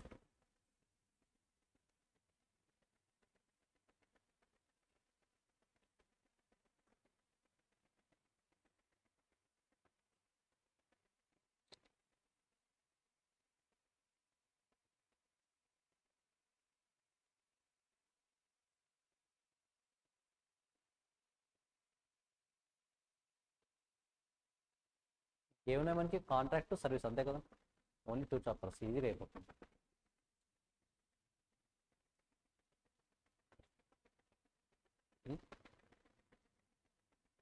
కావాలా అది కూడా? అంటే నేను అది తీసుకోకపోవడానికి మెయిన్ రీజన్ ఏంటి అంటే చాలా సింపుల్గా ఉంటుందని. ఫస్ట్ చెప్పుకుందాం, నో ప్రాబ్లం. జాయింట్ అని భయపడకూడదు. సింపుల్, యూనిట్స్ని బేస్ చేసుకుని క్యాలిక్యులేట్ చేయడము, వాల్యూస్ని బేస్ చేసుకుని క్యాలిక్యులేట్ చేయడం, అందుకని నేను అది తీసుకోలేదు ఆ వాల్యూ. ఓకేనా? మీరు తీసుకుంటే మన మెయిన్ క్లాస్ కూడా ఎంతసేపు ఉంటుంది మహా అంటే అది 1 అవర్ 1.5 అవర్ ఉంటుంది అంతే, మ్యాక్సిమం 2 అవర్స్ నుంచి ఉండదు. సో తీసుకోకపోవడానికి మెయిన్ రీజన్ ఏంటంటే మనం ఈజీగా క్లారిఫికేషన్ క్యాలిక్యులేట్ చేయగలం వాళ్ళు. బేస్డ్ ఆన్ యూనిట్స్ అంటాడు, బేస్డ్ ఆన్ టోటల్ వాల్యూ అంటాడు, బేస్డ్ ఆన్ సపరేషన్ వాల్యూ అంటాడు, after separation point market value అంటాడు. ఈజీగానే ఉంటుంది. సో నేను మెయిన్ మనకు ఇప్పుడు ఆల్మోస్ట్ మనం డీల్ చేసే ప్రాబ్లమ్స్ అన్నింటినీ కూడా ఈజీగా 80% ఆఫ్ పేపర్ వస్తుంది మనం డీల్ చేసే కాన్సెప్ట్స్లో. సో 80% నేను ఎక్కువ కాన్సన్ట్రేషన్ చేస్తున్నాం. సో 100% అలా అలా నేర్చుకోవడం బెటరా, 80% క్లారిటీ ఉండడం బెటరా అంటే నేనైతే సెకండ్ దానికి ప్రయారిటీ ఇస్తాను. 80% క్లారిటీగా ఉండడమే బెటర్. 100% సగం సగం చదవడం కన్నా 80% ఫుల్ ఫ్లెడ్జ్డ్గా చదవడమే బెటర్ ఎప్పటికైనా సరే. ఓకేనా? మీకు థియరీ కూడా స్కానర్లో కొన్ని థియరీ క్వశ్చన్స్ ఉన్నాయి కదా, అవి ప్రిపేర్ అవ్వండి. మీరు ఏం చెప్తున్నాను, నేను ఏమీ ప్రిపేర్ అవ్వకపోయినా సరే మీకు కాన్సెప్ట్ అప్లై చేయడం తెలిస్తే ఈజీగా 2 క్వశ్చన్స్ రాయగలుగుతుంది. థియరీ క్వశ్చన్స్ ఏవి చదవకపోయినా సరే ప్రాబ్లమ్స్లో కాన్సెప్ట్స్ని అప్లై చేయడం కనుక తెలిస్తే 2 క్వశ్చన్స్ ఈజీగా రాస్తారు. అందులో కొన్ని నేనే చెప్పేస్తున్నాయి, ఇంటర్ ప్రాసెస్ ప్రాఫిట్ అని చెప్పేసి, ఇంతకుముందు ఓవర్హెడ్స్తో కూడా చెప్పుకున్నాం కదా, ఏది అక్యురేట్ మెథడ్ అని చెప్పేసి, అవే థియరీ క్వశ్చన్స్. కాస్త మెటీరియల్లో కొన్ని ఉంటాయి, మీరు టైం వేస్ట్ చేసుకుని స్కానర్లో ఉన్న క్వశ్చన్స్ వేస్ట్ చేసినా సరిపోతుంది. ఓకేనా?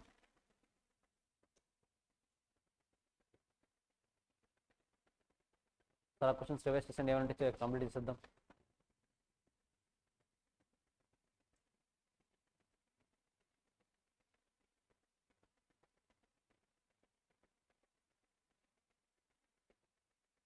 ఆఫ్టర్ బ్రేక్ జానీ సార్ వస్తారు, జానీ సార్ తీసుకుంటాం. ఓకేనా?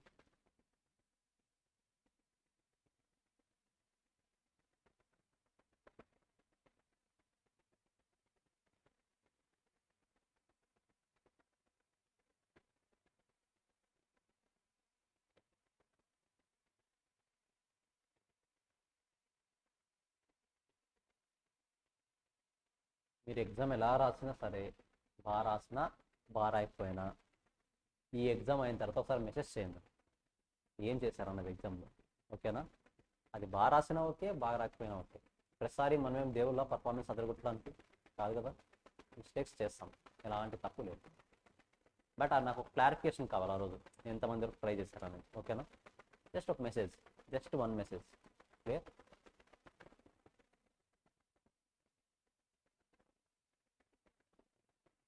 మీరు ఎలాగో రూమ్కి వచ్చేసి ఫస్ట్ మీ ఫ్రెండ్కి మెసేజ్ చేస్తారు ఏం బాగాలేదురా అని, అదేదో నాకు చేయండి, నేను కూడా చూస్తాను. పోనీ ఫార్వర్డ్ చేయండి దాన్ని అట్లీస్ట్. ఓకేనా? మొత్తానికి ఏదో ఒకటి చేయండి. సరే, కాంట్రాక్ట్ కాస్టింగ్ మీకు బాగా గుర్తుంటే ఒక 1 అవర్ ఇంట్రడక్షన్ క్లాస్ చెప్పుకున్నాం. కాంట్రాక్ట్ కాస్టింగ్ గుర్తుందా? ఎన్ని డౌట్స్ వచ్చాయో గుర్తుందా రోజు? మరి అన్ని వచ్చిన డౌట్స్ అన్నింటికి 100% సొల్యూషన్ వస్తాయంటే ఇప్పుడే రాదు, ఇంకా అడ్వాన్స్డ్ లెవెల్లో వస్తుంది. బట్ అట్లీస్ట్ మనం ఇలా ట్రీట్ చేయొచ్చు అన్న క్లారిటీ వచ్చింది లేదా కాంట్రాక్ట్ కాస్టింగ్? పెద్ద పెద్ద బ్రిడ్జెస్ కన్స్ట్రక్షన్ చేసినప్పుడు, బిల్డింగ్స్ కన్స్ట్రక్షన్ చేసినప్పుడు వాటిని ఎలా హ్యాండిల్ చేయాలన్నది. 1 మినిట్.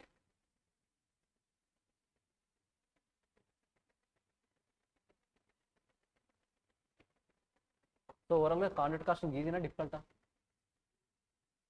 ఏమనిపిస్తుంది, ఈజీనా డిఫికల్టా కన్ఫ్యూజ్డా? దీంట్లో కూడా ఉన్నాయి confusion points. Maybe confusion point వస్తే ఒకే ఒక దగ్గర వస్తుంది, ఎప్పుడు వర్క్స్ కాస్ట్ అని తీసుకోవాలి, ఎప్పుడు క్లోజింగ్ బ్యాలెన్సెస్ని చూపించాలి, వర్కింగ్ ప్రోగ్రెస్ సర్టిఫైడ్ అన్సర్టిఫైడ్ అనేది. సో ఆ పాయింట్లో క్లారిటీ ఇస్తాను మీకు, ఇంకోసారి కూడా ఎక్స్ప్లెయిన్ చేస్తాను. అదొక పాయింట్ మెయిన్గా. Depreciation point. First let me open the contract account. Contract అకౌంట్లో ఎన్ని క్వశ్చన్స్ వస్తాయి, ఎన్ని టైప్స్ ఆఫ్ క్వశ్చన్స్ వస్తాయి ఐడియా ఉందా? చెప్పాను ఆల్రెడీ, 3 క్వశ్చన్సే. ఒకటి 2-3 ఇయర్స్ది కాంట్రాక్ట్ అకౌంట్స్ డ్రా చేయమంటాడు డేటా ఇచ్చేసి. సెకండ్ వన్ పర్టికులర్ అడ్జస్ట్మెంట్స్ ఇచ్చేసి contract account with estimated life the base చేసుకుని క్యాలిక్యులేట్ చేయమంటాడు, అది సెకండ్ క్వశ్చన్. థర్డ్ క్వశ్చన్ ఏంటి, escalation clause. 3 type of questions. First one ఏది, జస్ట్ అకౌంట్స్ డ్రా చేయమంటాడు, ఎలాంటి adjustments ఉండవు, just ఒక అకౌంట్ యొక్క క్లోజింగ్ బ్యాలెన్స్ నెక్స్ట్ అకౌంట్కి ఓపెనింగ్ బ్యాలెన్స్ అవుతుంది, అలా 3 అకౌంట్స్ వేయాలి, అది first type of question. Second type of question, accounts draw చేయమంటాడు విత్ అడ్జస్ట్మెంట్స్. ఏ అడ్జస్ట్మెంట్స్? ఎస్టిమేటెడ్ లైఫ్ 9 మంత్స్ ఉంటుంది, ఐడియా ఉన్నాయి ప్రాబ్లమ్స్ అవన్నీ కూడా. ఎస్టిమేటెడ్ ప్రాఫిట్ క్యాలిక్యులేట్ చేస్తాం, అదొకటి.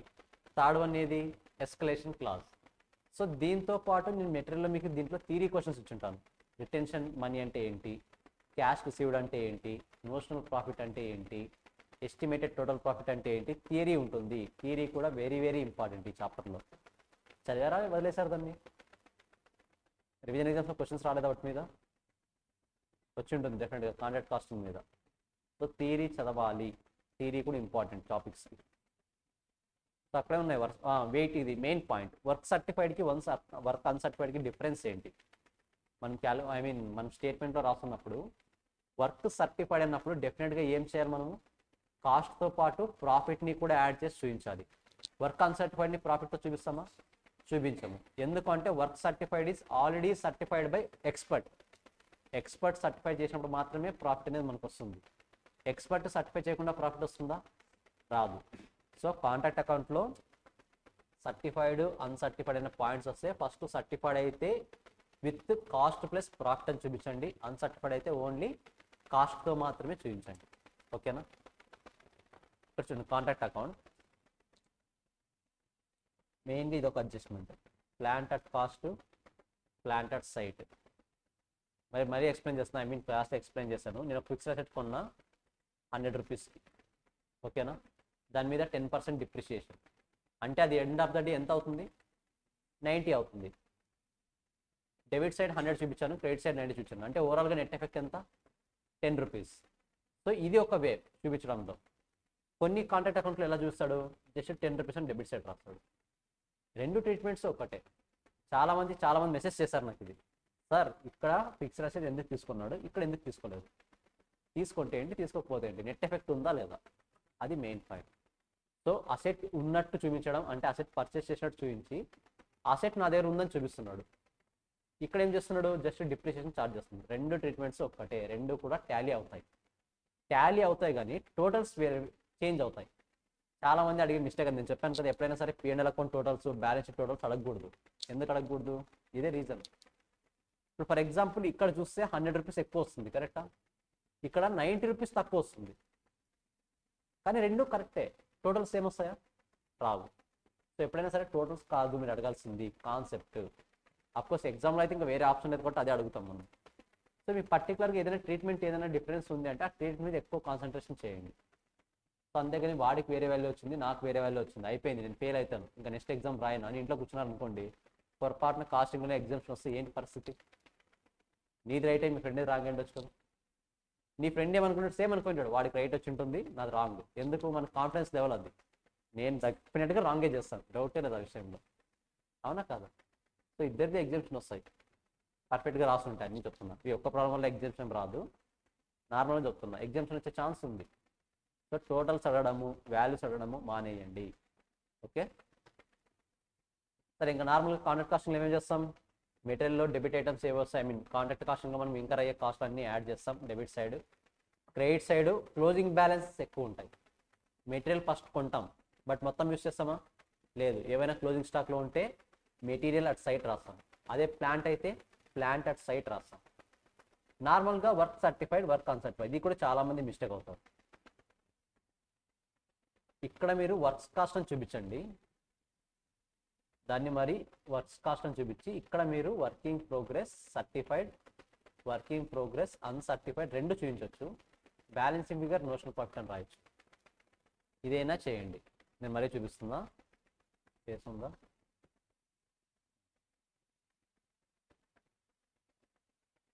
డెబిట్ ఐటమ్స్ అన్ని రాస్తారా? క్రెడిట్ సైడ్లో క్లోజింగ్ బ్యాలెన్సెస్ రాస్తారా? వచ్చే బ్యాలెన్సింగ్ ఫిగర్ అంతా కూడా వర్క్స్ కాస్ట్ అని తీసుకోండి, ఒక టైప్ ఆఫ్ ట్రీట్మెంట్. ఈ వర్క్స్ కాస్ట్ని క్యారీడ్ డౌన్ చేయండి, carried down, same works cost broad down. ఓకేనా? ఇక్కడ ఏం చేస్తాను, వర్కింగ్ ప్రోగ్రెస్ సర్టిఫైడ్, అన్సర్టిఫైడ్ సపరేట్గా చూపిస్తాను. వచ్చే బ్యాలెన్సింగ్ ఫిగర్ అంతా దేనికి ట్రాన్స్ఫర్ చేస్తాను?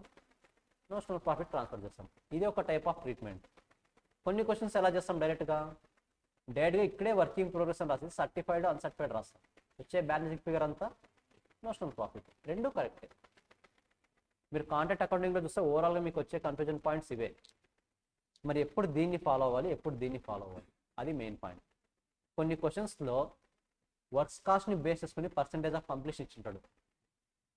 ఇంత పర్సెంటేజ్ ఆఫ్ కాంట్రాక్ట్ కంప్లీట్ అయింది బేస్డ్ ఆన్ వర్క్స్ కాస్ట్ అని ఇచ్చింటాడు. ఆ టైంలో పర్సెంటేజ్ కంప్లీషన్ తెలుసుకోవాలంటే డెఫినెట్గా మనకి ఏం తెలిసి ఉండాలి, వర్క్స్ కాస్ట్. కాబట్టి ఇది సపరేట్గా తీసుకుంటాను నేను. వర్క్స్ కాస్ట్తో సంబంధం లేదు అంటే ఆటోమేటిక్గా ఏం చేస్తాను, డైరెక్ట్గా సర్టిఫైడ్, అన్సర్టిఫైడ్ అని రాసేస్తాను.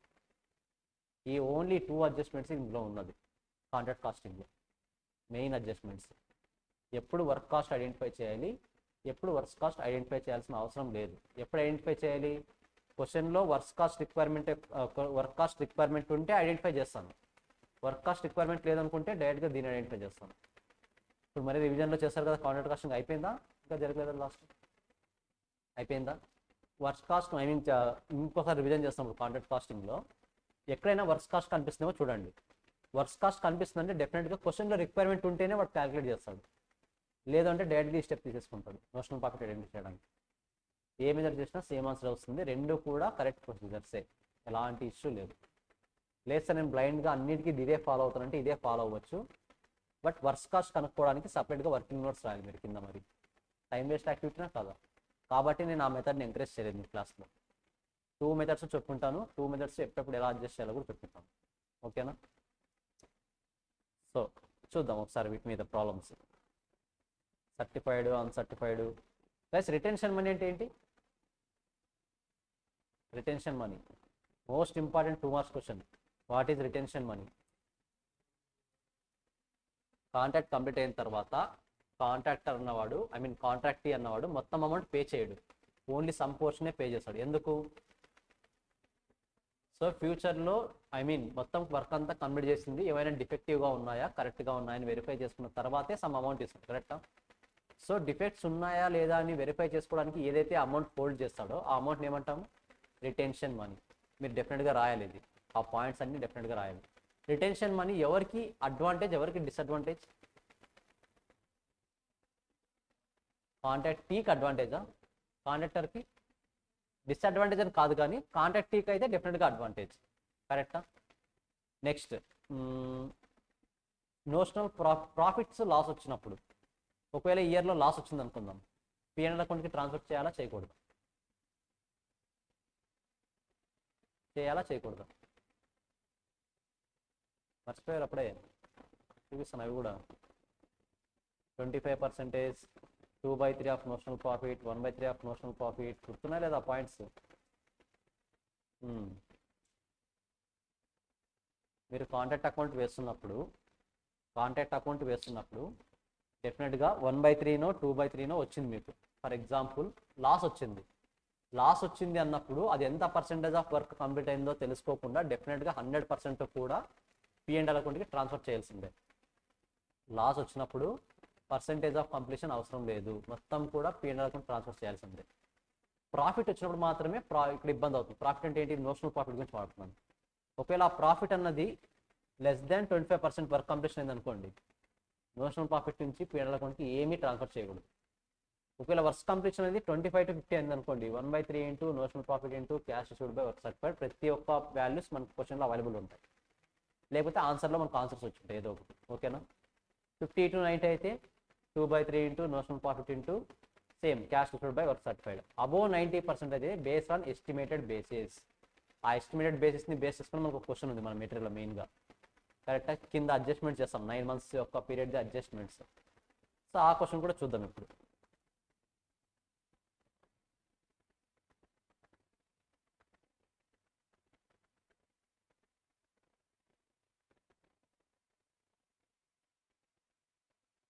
So estimated profit adjustment. First question ఒకసారి చదవండి, ఫస్ట్ క్వశ్చన్ చదవండి. ఫస్ట్ ఇది డీల్ చేద్దాం, అది కూడా సరే. క్వశ్చన్ చదవండి ఒకసారి. క్వశ్చన్ నెంబర్ 1, 3 years డేటా ఉంది. 3 years డేటాని మనము ఇదేంటి వర్క్ సర్టిఫైడ్ రెండు వచ్చాయి. Material, wages, transportation cost. Wages ఉందా? దిస్ వన్ ఈజ్ వేజెస్, ఇది వేజెస్, ఇది ట్రాన్స్పోర్టేషన్ కాస్ట్, ఇది అదర్ ఎక్స్పెన్సెస్, ఇది work certified, work uncertified. Wages point miss అయింది అక్కడ, మనకి కింద ఆన్సర్లో ఉంది వేజెస్ 6,20,000. 6,20,000 ఉన్న కాలం మొత్తం వేజెస్. ఇది వేజెస్, దాని తర్వాత transportation, other expenses, work certified, work uncertified. అదొక్కటి చేంజ్ చేసుకోండి. 6,20,000 ఉన్న రో వచ్చేసి వేజెస్ అదంతా. సార్ చదవండి క్వశ్చన్ అది.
చూద్దామా 3 అకౌంట్స్ ఎలా వేయాలో. డెబిట్ సైడ్ ఐటమ్స్ అన్ని వేసేస్తాను. Material, wages, transportation, expenses, plant. Sir guys, plant అని డెబిట్ సైడ్ చూపించాలంటే ఖచ్చితంగా క్రెడిట్ సైడ్ కూడా ఏముంటుంది, ప్లాంట్ అట్ సైట్ ఉంటుంది. ఎప్పుడుంది, ప్లాంట్ అట్ సైట్. ఎలా వచ్చింది వాల్యూ, ఎంత ఇచ్చాడు percentage, depreciation percentage 25%. So 3 lakhs మీద 25% అప్లై చేస్తే ఆటోమేటిక్గా రిమైనింగ్ 75% యొక్క వాల్యూ క్లోజింగ్ స్టాక్లో ఉంటుంది. ఇదే వాల్యూ మరి నెక్స్ట్ ఇయర్కి యూస్ చేస్తాను నేను. కరెక్టా? కావాలని చూడండి, మెటీరియల్ సైట్ అదే ఉంటుంది 6,25,000. 6 lakh ఎంత వాల్యూ, 2,25,000. డెఫినెట్గా ఇయర్ 2లో 2,25,000ని బ్రాడ్ డౌన్ చేసి ఉంటాం. 2,25,000 మెటీరియల్ అయినా సరే, వేజెస్ అయినా సరే డెఫినెట్గా బ్రాడ్ డౌన్ చేస్తాం.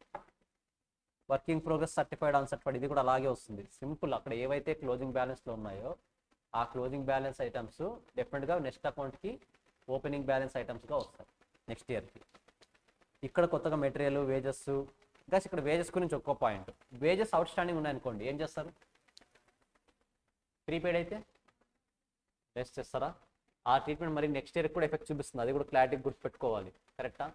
ఇప్పుడు ఫర్ ఎగ్జాంపుల్ ఈ ఇయర్లో వేజెస్ అనేది అవుట్ స్టాండింగ్ 10,000 చూపించామనుకోండి, ఈ 10,000 ఎప్పుడు పే చేస్తాం మనము, నెక్స్ట్ ఇయర్లో. కాబట్టి నెక్స్ట్ ఇయర్ వేజెస్కి యాడ్ చేయాలా, లెస్ చేయాలి? అది నెక్స్ట్ ఇయర్ వేజెస్కి లెస్ చేయాలి, బికాస్ దట్ వేజెస్ ఈ రిలేటెడ్ టు ప్రీవియస్ ఇయర్. గుర్తున్నాయి కదా పాయింట్స్, కన్ఫ్యూజ్ అవ్వకూడదు అక్కడ. సరే, సేమ్ ఇక్కడ కూడా వర్క్ సర్టిఫైడ్, వర్క్ అన్సర్టిఫైడ్ చూసాడు కాబట్టి డైరెక్ట్గా నోషనల్ ప్రాఫిట్ వచ్చేసింది. సేమ్ అవే ఫిగర్స్ థర్డ్ ఇయర్కి కూడా వచ్చేస్తాయి. డిప్రిషియేట్ చేస్తూనే వెళ్ళాలి ఇంకా. ఫైనల్గా నోషనల్ ప్రాఫిట్ వస్తుంది. సో క్రెడిట్ సైడ్ ప్రాఫిట్ అని వచ్చిందంటే అల్టిమేట్గా ఏమైనట్టు ఇది లాస్. ఓవరాల్గా 3 yearsకి లాస్ వచ్చింది. కాస్టింగ్ పీరియడ్ అకౌంట్కి ట్రాన్స్ఫర్ చేస్తాడు. సార్ ఆన్సర్ కూడా చూసుకోండి, ఎందుకైనా మంచిది. జస్ట్ గ్లాన్స్ రివైజ్ చేసేయండి 2 minutes. సపరేట్గా ఎక్స్ప్లెయిన్ చేయడానికి ఏం లేదు, ఇక్కడ జస్ట్ అకౌంట్సే కదా.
ఐ హోప్ అదేం డౌట్ ఉంది. బట్ క్వశ్చన్ నెంబర్ 2 చదవండి. Question number 2 important,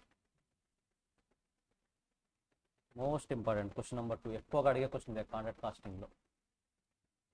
estimated life ఉన్నప్పుడు ఎలా చేయాలి.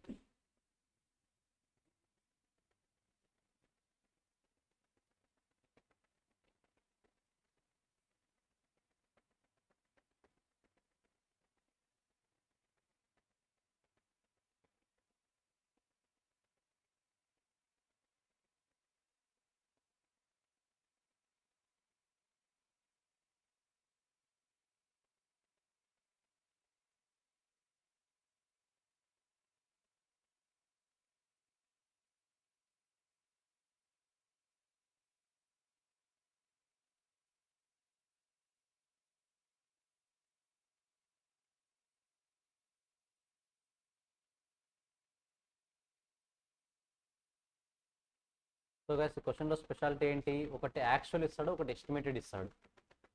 1 ఇయర్ యాక్చువల్ ఇస్తాడు, మిగతా ఇయర్ అంతా కూడా ఎస్టిమేటెడ్ ఇస్తాడు. ఆ ఎస్టిమేటెడ్ ఇయర్స్కి కూడా మనం ప్రాఫిట్ని ఐడెంటిఫై చేయాలి, ఎస్టిమేటెడ్ ప్రాఫిట్ ఎంత వస్తుంది అన్నది. సో యాక్చువల్ది నార్మల్ కాంట్రాక్ట్ అకౌంట్ వేస్తారు, ఏం ప్రాబ్లం లేదు. సో ఇక్కడ యాక్చువల్ది వేస్తున్నప్పుడు వీటిని ఏం చేయాలో చూద్దాం. వేజెస్ 75,000 ఉంది, అవుట్ స్టాండింగ్ వాల్యూస్ ఉన్నాయి. ఏం చేయాలి దాన్ని, అవుట్ స్టాండింగ్ వాల్యూస్ యాడ్ చేయాలా? షూరా? లెస్ చెప్పాలి, అవుట్ స్టాండింగ్ యాడ్ చేయాలా లెస్ చేయాలా? ఎందుకు? ఈ ఇయర్కి సంబంధించింది కాబట్టి యాడ్ చేయాలి మనం, కరెక్టా? సన్రీ ఎక్స్పెన్సెస్ పెయిడ్ 7250, ప్రీపెయిడ్ అంటున్నాడు, ఏం చేయాలి దీన్ని? లెస్ చేయాలి. ఎందుకంటే ప్రీపెయిడ్ అంటే దేనికి, ఇయర్కి సంబంధించింది? నెక్స్ట్ ఇయర్కి సంబంధించింది. ఇప్పుడు ఇవే అడ్జస్ట్మెంట్స్ నెక్స్ట్ ఇయర్కి ఏమవుతుందో చూద్దాం. మరి 87,325 రూపీస్ ఉంది ఎస్టిమేటెడ్ లైఫ్లో, దీనికి ఏదైనా అడ్జస్ట్మెంట్ చేయాల్సి ఉందా? ఏది? 6250 ఏం చేయాలి? వదిలేయాలా, యాడ్ చేయాలా, లెస్ చేయాలా? మైనస్ చేయాలి. ఎందుకు మైనస్ చేయాలి? నువ్వు టోటల్గా పే చేసింది 87,325, ఓకే బాగుంది. కానీ అందులో 6250 అనేది ప్రీవియస్ ఇయర్ది, కాబట్టి ప్రీవియస్ ఇయర్ది నువ్వు క్లెయిమ్ చేసుకోవచ్చా? క్లెయిమ్ చేసుకోకూడదు, కాబట్టి లెస్ చేయాలి. సరే, ఇంకా ఏమైనా యాడ్ చేయాలా? అవుట్ స్టాండింగ్ ఉంది కాబట్టి యాడ్ చేయాలి. ఇది నెక్స్ట్ ఇయర్ సంబంధించింది కదా, నెక్స్ట్ ఇయర్లో పే చేస్తాడు, బట్ ఇయర్కి సంబంధించింది కాబట్టి యాడ్ చేయాలి. సేమ్ అలాగే సన్రీ ఎక్స్పెన్సెస్ పెయిడ్ 6875, దీనికి ఏమైనా అడ్జస్ట్మెంట్స్ చేయాలా? ప్రీపెయిడ్ అనేది లాస్ట్ ఇయర్లో ఉంది 625, దాన్ని ఏం చేయాలి? యాడ్ చేయాలి. ఎందుకు యాడ్ చేయాలి? This is related to current year, this expense is related to current year, కాబట్టి యాడ్ చేయాలి. ఈ ఒక్క ట్రీట్మెంట్ కనుక తెలిస్తే ఎస్టిమేటెడ్ ప్రాఫిట్ని క్యాలిక్యులేట్ చేయడం చాలా చాలా చాలా చాలా ఈజీ. ఇక్కడ మెయిన్గా అవే అడ్జస్ట్మెంట్స్ ఉంటాయండి, ఇంకేముండవు. మెయిన్గా ఇవే, యాడ్, వేజెస్ ఒకటి, ప్రీపెయిడ్ ఎక్స్పెన్స్, సన్రీ ఎక్స్పెన్స్ ఒకటి. ఇంకా మిగతావన్నీ ఏమైనా అసెట్స్ సేల్ చేసి ఉంటే లెస్ చేస్తాం, మెటీరియల్ సేల్ చేసి ఉంటే లెస్ చేస్తాం, అసెట్స్ డిప్రిషియేట్ చేసి ఉంటాం అవసరమైన దాన్ని బట్టి. ఎస్టిమేటెడ్లో డిప్రిషియేట్ చేయాలా చేయకూడదా? యాక్చువల్లో డిప్రిషియేట్ చేస్తాము, ఎస్టిమేటెడ్లో చేయాలా చేయకూడదా? చేయాలి, ఎలాంటి రిస్ట్రిక్షన్స్ ఏం లేవు, డెఫినెట్గా చేయాల్సిందే దాంట్లో కూడా. ఓకేనా? ఇంకేమున్నాయి మెయిన్ పాయింట్స్ ఇందులో?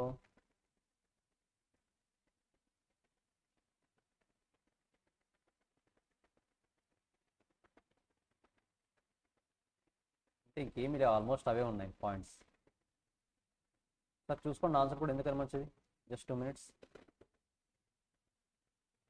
మెయిన్ పాయింట్ ఏమీ లేవు అందులో, నీకు ఏమైనా డౌట్ ఉంటే అడగొచ్చు, ఎస్ సపరేట్గా.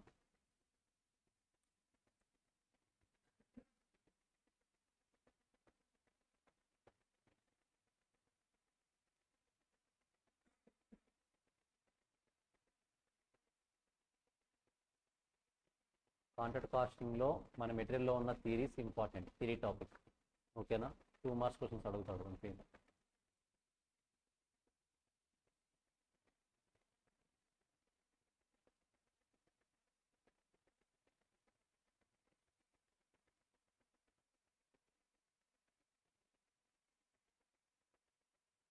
నేను ఈ చెప్తున్న టాపిక్ అజంప్షన్ ఏంటంటే ఆల్రెడీ మీకు అవేర్నెస్ ఉంది టాపిక్ గురించి. కామన్గా మనం ఎక్కడ మిస్టేక్స్ చేస్తున్నామో ఆ పాయింట్స్ మాత్రమే చెప్తున్నాం, కాన్సెప్ట్ అంతా ఎక్స్ప్లెయిన్ చేయట్లేదు. మరి కాన్సెప్ట్ అంతా ఎక్స్ప్లెయిన్ చేస్తే ఏ క్లాస్ అయిపోతుంది, రెగ్యులర్ క్లాస్ అయిపోతాయి, కరెక్టా? మనకు అంత టైం లేదు కదా. వింటారా ఇంకోసారి చెప్తే? వింటారా?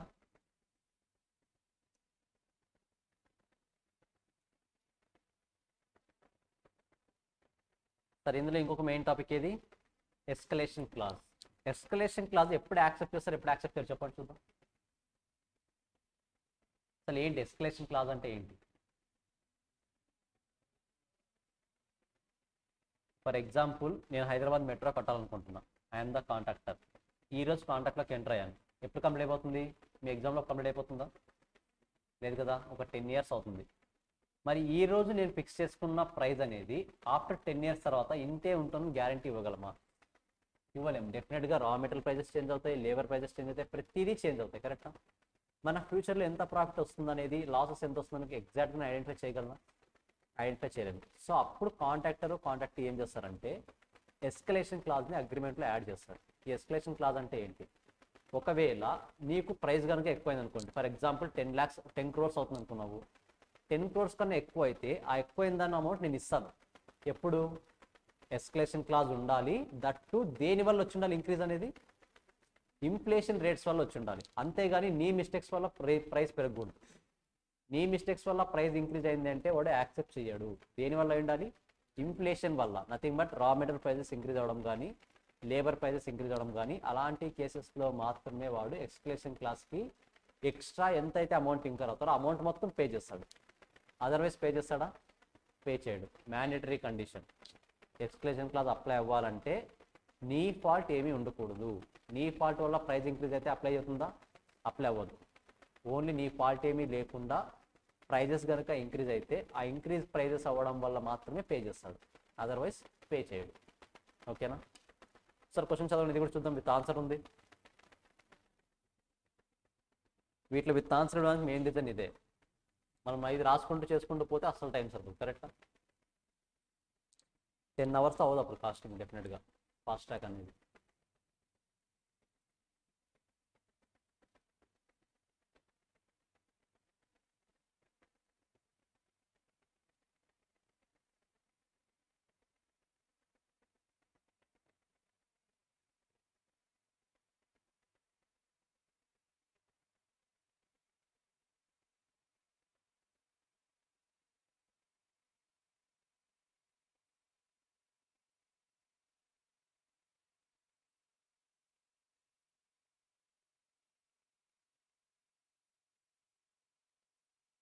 సో ఏ ఇన్ఫర్మేషన్ ఇచ్చింటాడు క్వశ్చన్లో? స్టాండర్డ్ ఇచ్చింటాడు, యాక్చువల్ ఇచ్చింటాడు.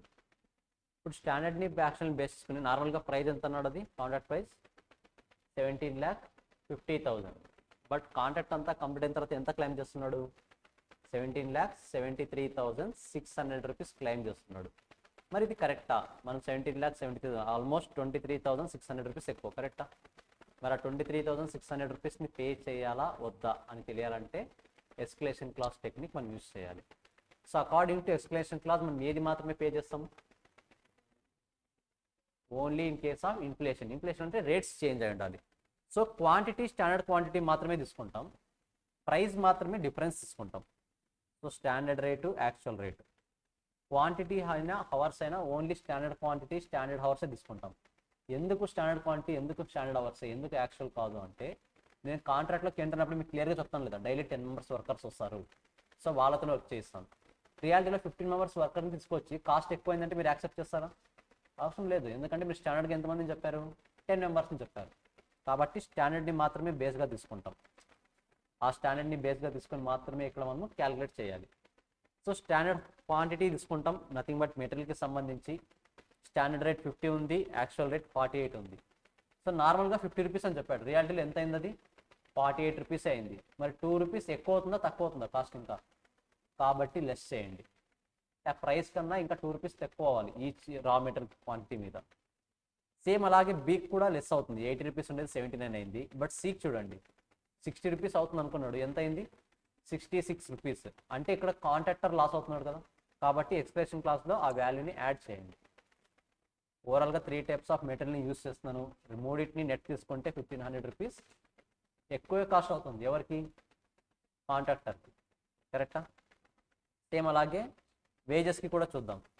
70 రూపీస్ పర్ హెడ్ ఇస్తానన్నాడు ఎక్స్కి, కానీ ఎంత ఇస్తున్నాడు? 72 ఇస్తున్నాడు. యాక్చువల్గా 72 ఇంకర్ అయినాడు. 75 ప్రాబ్లం లేదు. 65 రూపీస్ ఇస్తానని చెప్పాడు, 66 రూపీస్ పే చేశాడు. సో ఏదైతే ఎక్స్ట్రా వేరియేషన్ ఎంతైతే కాస్ట్ ఉందో, రియాలిటీలో ఎంతైతే ఎక్స్ట్రా పే చేశాడో ఆ కాస్ట్ ఎంత వచ్చింది? 7,000. సో మెటీరియల్ పరంగా 1500 రూపీస్ ఎక్కువ ఇంకర్ అయ్యాడు, ప్లస్ వేజెస్ పరంగా 7,000 రూపీస్ ఎక్కువ ఇంకర్ అయ్యాడు. టోటల్గా ఎంత కాస్ట్ ఎక్స్ట్రా ఇంకర్ అయ్యాడు? 8,500. అంటే అకార్డింగ్ టు ఎక్స్ప్లెనేషన్ క్లాస్ మనం ఎంత మాత్రమే పే చేయాలి? 8,500 మాత్రమే పే చేయాలి. నథింగ్ బట్ అందుకు ఎంత పే చేయాలి? టోటల్గా 17,58,000 మాత్రమే పే చేయాలి. బట్ మనోడు ఎంత అడుగుతున్నాడు? 17,73,600 రూపీస్. మరి ఈ ఎక్స్ట్రా అమౌంట్ ఎందుకు వచ్చిందో కూడా ఐడెంటిఫై చేయాలి కదా. గైస్ 4 marks క్వశ్చన్ అయితే ఇక్కడ స్టాప్ చేసేయచ్చు మీరు. యాక్చువల్గా మీరు పే చేయాల్సిన అమౌంట్ ఎంత? 17,58,500 అని చెప్పేసి ఇక్కడతో క్లోజ్ చేసేయచ్చు. 5 marks క్వశ్చన్, 4 marks క్వశ్చన్ అయితే. బట్ ఒకవేళ 8 marks క్వశ్చన్ అయితే ఈ పర్సన్ ఈ 23,600 రూపీస్ ఎందుకు ఎక్స్ట్రా ఇంకర్ అయ్యాడో కూడా చెప్పాలి, ఒకవేళ 8 మార్క్స్ క్వశ్చన్ అయితే. సో దానికి క్లారిఫికేషన్ కింద ఇచ్చాను మీకు. సో ఇక్కడే మెన్షన్ చేస్తాను, ఓన్లీ రేట్స్ మాత్రమే కాదు, ఇప్పుడు క్వాంటిటీ తీసుకుంటాను. నాకు ఎంత క్వాంటిటీ యూస్ చేస్తానని చెప్పాడు, రియాలిటీలో ఎంత క్వాంటిటీ యూస్ చేస్తాడు. ఫర్ ఎగ్జాంపుల్ ఏ చూడండి, నార్మల్గా 5,000 క్వాంటిటీ యూస్ చేస్తాను అన్నాడు, రియాలిటీలో ఎంత యూస్ చేస్తాడు, 5,050, అంటే 50 యూనిట్స్ ఎక్కువ యూస్ చేస్తాడు. సేమ్ బి 3,500 యూస్ చేస్తాను అన్నాడు, బట్ 3,450 యూస్ చేస్తాడు. ఓకే, బాగుంది, ప్రాబ్లం లేదు. సి 2,500 యూనిట్స్ యూస్ చేస్తాను అన్నాడు, కానీ 2,600 యూనిట్స్ యూస్ చేస్తాడు, అంటే ఎక్స్ట్రాగా 100 యూనిట్స్ నాకు బర్డెన్ పడినట్టే కదా. మిస్టేక్ ఎవరిది, కాంట్రాక్టర్ది. ఆ బర్డెన్ ఎవరి మీద పడుతుంది, కాంట్రాక్టీ మీద పడుతుంది.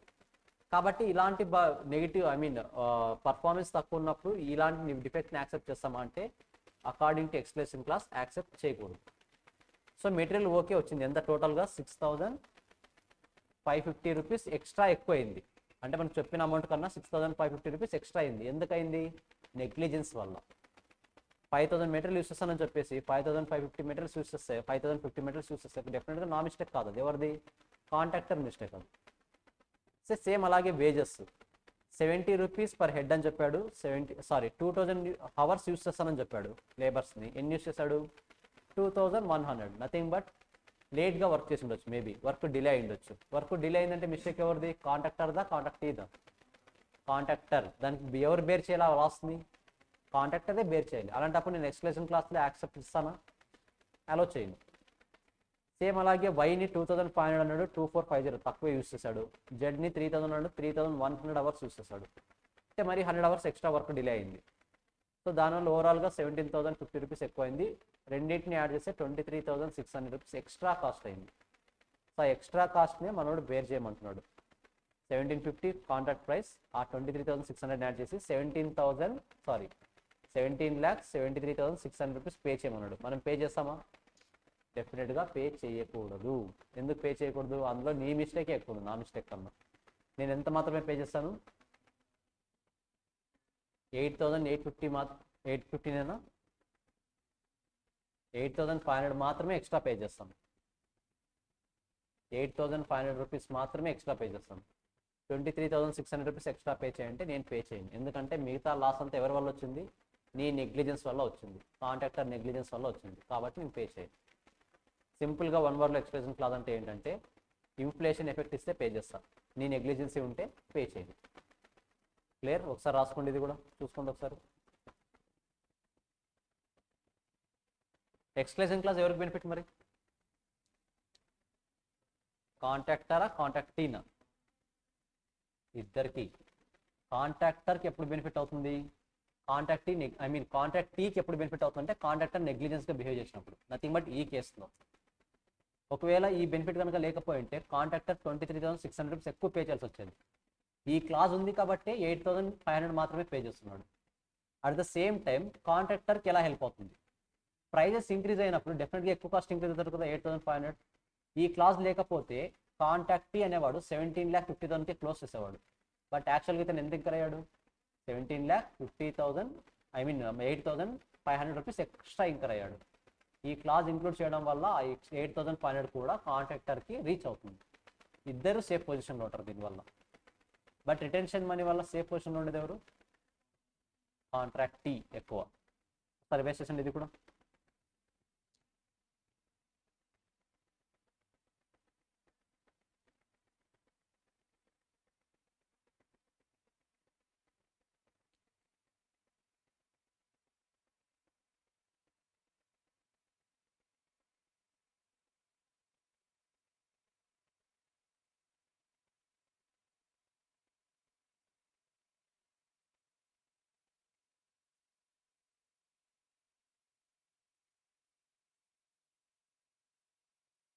యాక్చువల్లీ ఇంకా ఇక్కడ 1-to-1 మాట్లాడే వాళ్ళు ఉన్నారు. క్లాస్ అయిన తర్వాత ఒకసారి ఆఫీస్కి ఉంటాండి, ఓకేనా. ఐ థింక్ ఆల్మోస్ట్ కంప్లీటెడ్ కదా, నువ్వు కూడా.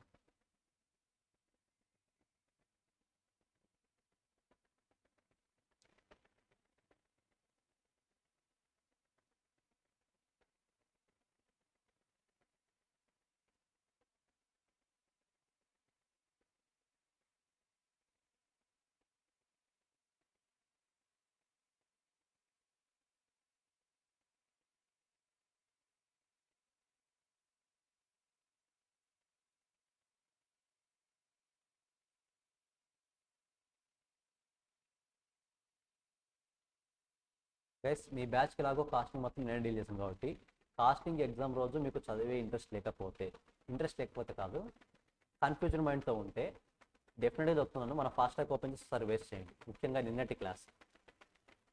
ఎందుకంటే ఎలాగో అక్కడ ఏవైతే హైలైట్ పాయింట్స్ ఉంటాయో ఆ హైలైట్ పాయింట్స్ నిన్న క్లాస్లో ఎక్స్ప్లెయిన్ చేస్తాం కదా, అఫ్కోర్స్ సీరియస్లో అవే పాయింట్స్ ఎక్స్ప్లెయిన్ చేస్తాం. మనం చేసే చిన్న చిన్న మిస్టేక్స్ అన్నీ హైలైట్ అవుతాయి. పర్టికులర్గా చాప్టర్లో మీకు కావాల్సిన సమ్మరీ కావాలి, ఓపెన్ చేయండి, ఫాస్ట్ ట్రాక్ దొరుకుతుంది. లేకపోతే నేను డెఫినెట్గా ప్రతి చాప్టర్కి క్లాస్ ఎండింగ్లో డెఫినెట్గా రివైజ్ చేసి ఉంటాను టాపిక్ మొత్తం ఇంకోసారి, కరెక్టా? సో అది రివైజ్ చేసినా ఓకే. నేను హై టెన్షన్ వల్ల చదవలేకపోతున్నాను సార్ అన్నప్పుడు ఎగ్జామ్ని స్కిప్ చేయకుండా సొల్యూషన్, అక్కడితో ఆగకుండా సొల్యూషన్ సెర్చ్ చేయండి, దొరుకుతుంది. ఎగ్జామ్ రాసిన తర్వాత మైండ్ అదో విధంగా ఉంటుంది. ఏం చేయాలి? ఓ పానీపూరి తినొచ్చి ఒక గంట సేపు పడుకోండి, ఏం కాదు. అక్కడ ఏమైనా సెంటిమెంట్ ఎలా చెప్తారా, ఈవినింగ్ టైమ్స్ పడుకోకూడదు, అలాంటివి ఏం లేవు కదా, మనకు వర్కౌట్ అవ్వవు అన్నీ కూడా. ఈ ప్రొఫెషన్లో అస్సలు వర్కౌట్ అవ్వవు. ఎప్పుడు నిద్ర వస్తే అప్పుడు పనుకోవాలి, ఎప్పుడు చదవాలనిపిస్తే అప్పుడు చదివేయాలి అంతే. సో ఎగ్జామ్ ముందర డెఫినెట్గా చదవాలి, వేరే ఆప్షన్ లేదు. కాబట్టి అది కూడా ఫాస్ట్ ట్రాక్ రివిజన్లా ఉండాలి. కాబట్టి గ్లాన్స్ చేసినట్టు ఉండాలి, సింపుల్ అంతే. ప్రతిదీ గ్లాన్స్ లాగా ఉండాలి, స్పీడ్గా రివిజన్ అయిపోవాలి. సో ఎలాగో మనకి టైం అంతా ఉండదు కాబట్టి, నిజంగా ప్రాక్టీస్ చేసేంత సీన్ ఉండదు కాబట్టి అడ్జస్ట్మెంట్స్ మీద ఎక్కువ క్లారిటీ చేసుకోండి, ఎక్కువ కాన్సన్ట్రేషన్ చేయండి అడ్జస్ట్మెంట్స్ మీద, ఓకేనా? సో కాంట్రాక్ట్ కాస్టింగ్లో ఇంకా నాకు తెలిసి ఇంతకు నుంచి అడ్జస్ట్మెంట్స్ లేవు. ఏమైనా ఉన్నాయో చూద్దాం ఒకసారి.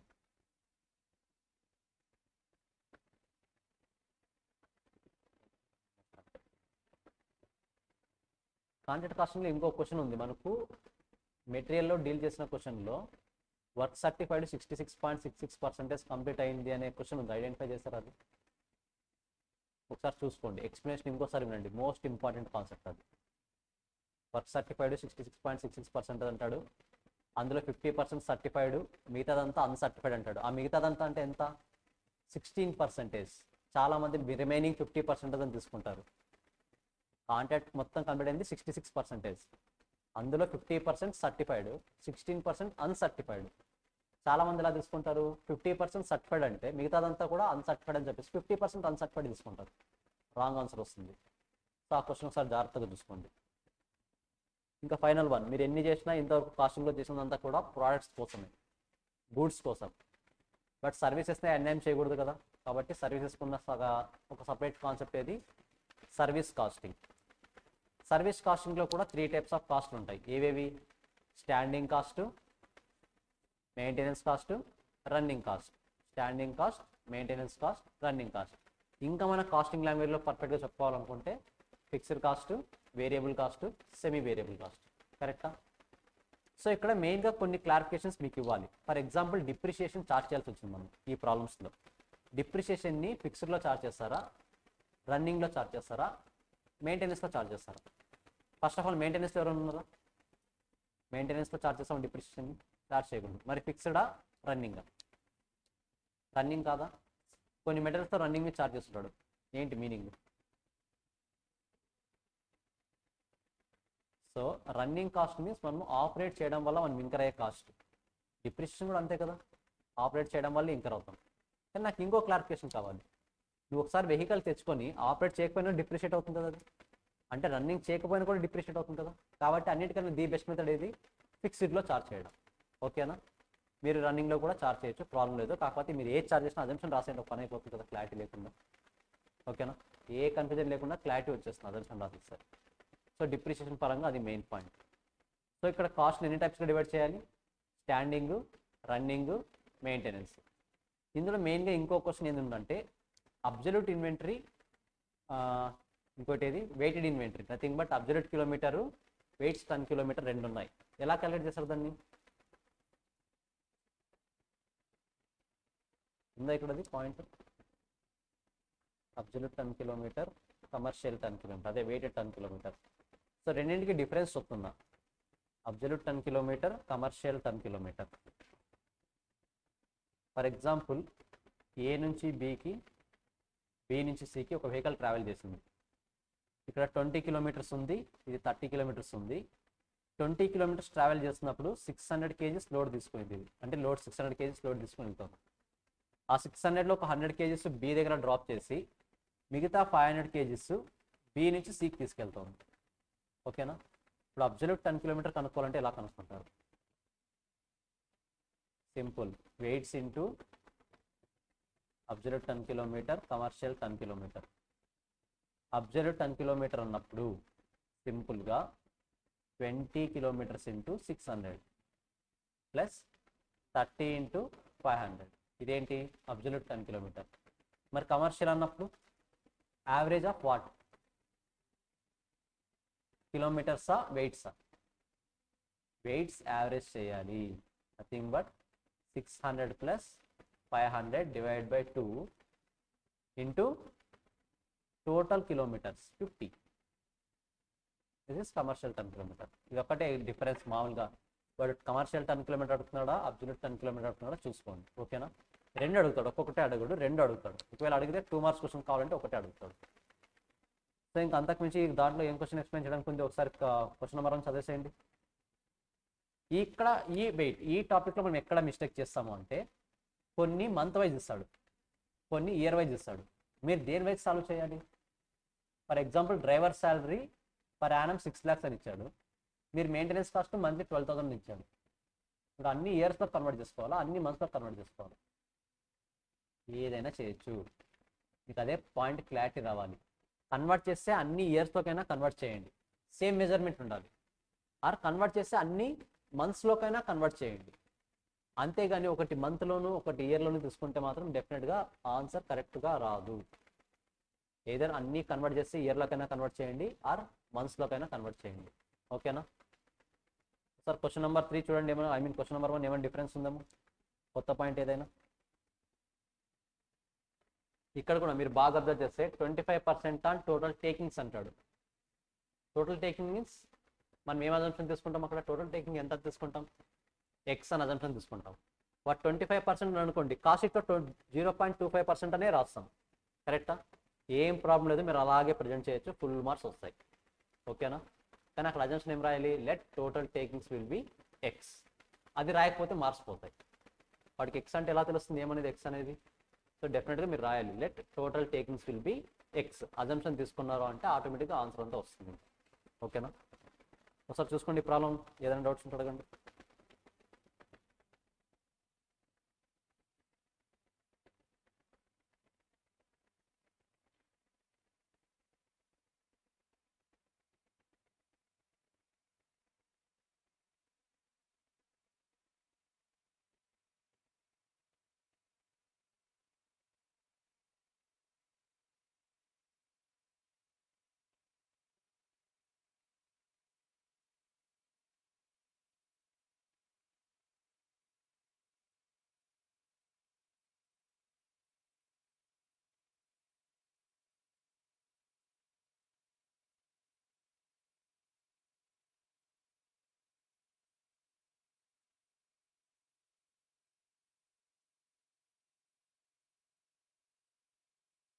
దీని తర్వాత మోస్ట్ ఇంపార్టెంట్ ప్రాబ్లం ఇంకొకటి ఏంటి? ఈక్వివాలెంట్ యూనిట్స్లో కన్వర్ట్ చేసుకోవడం. సో ఎప్పుడైతే ఫస్ట్ ఈక్వివాలెంట్ యూనిట్స్లోకి ఎప్పుడు కన్వర్ట్ చేసుకోవాలి, ఆ పాయింట్ మీకు తెలియాలి. ఏ కేసెస్లో మనం ఒక పాయింట్ని ఈక్వివాలెంట్ యూనిట్స్లో కన్వర్ట్ చేసుకోవాలి అది తెలియాలి. ఎప్పుడైతే ఈక్వివాలెంట్ యూనిట్స్ వచ్చిందో ఫస్ట్ ఆఫ్ ఆల్ మీకు గుర్తుండాల్సింది మోర్ దెన్ 1 కేటగిరీస్ ఉంటాయి అట్లా ప్రోడక్ట్స్.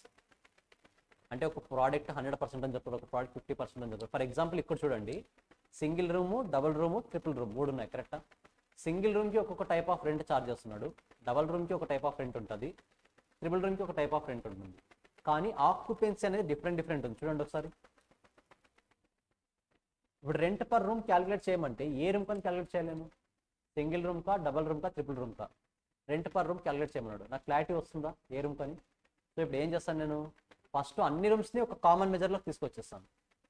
అన్ని రూమ్స్ని సింగిల్ రూమ్లోకైనా కన్వర్ట్ చేసుకోండి, అన్ని రూమ్స్ని డబల్ రూమ్లోకైనా కన్వర్ట్ చేసుకోండి, అన్ని రూమ్స్ని ట్రిపుల్ రూమ్లోకైనా కన్వర్ట్ చేసుకోండి. సరే మూడిట్లో ఏది బెటర్ మెథడ్ అంటే అన్ని రూమ్స్ని సింగిల్లోకి తెచ్చుకోవడమే బెటర్.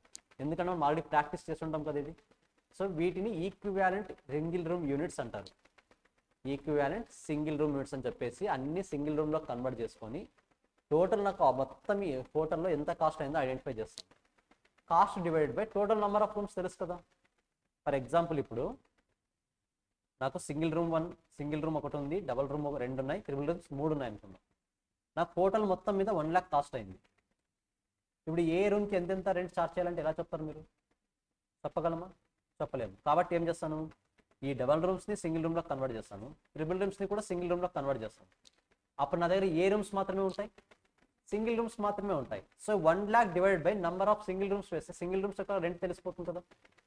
దాని తర్వాత సింగిల్ రూమ్ రెంట్ తెలిసిన తర్వాత డబల్ రూమ్కి ఎంత, ట్రిపుల్ రూమ్కి ఎంత ఈజీగా ట్రాన్స్ఫర్ చేసుకోవచ్చు.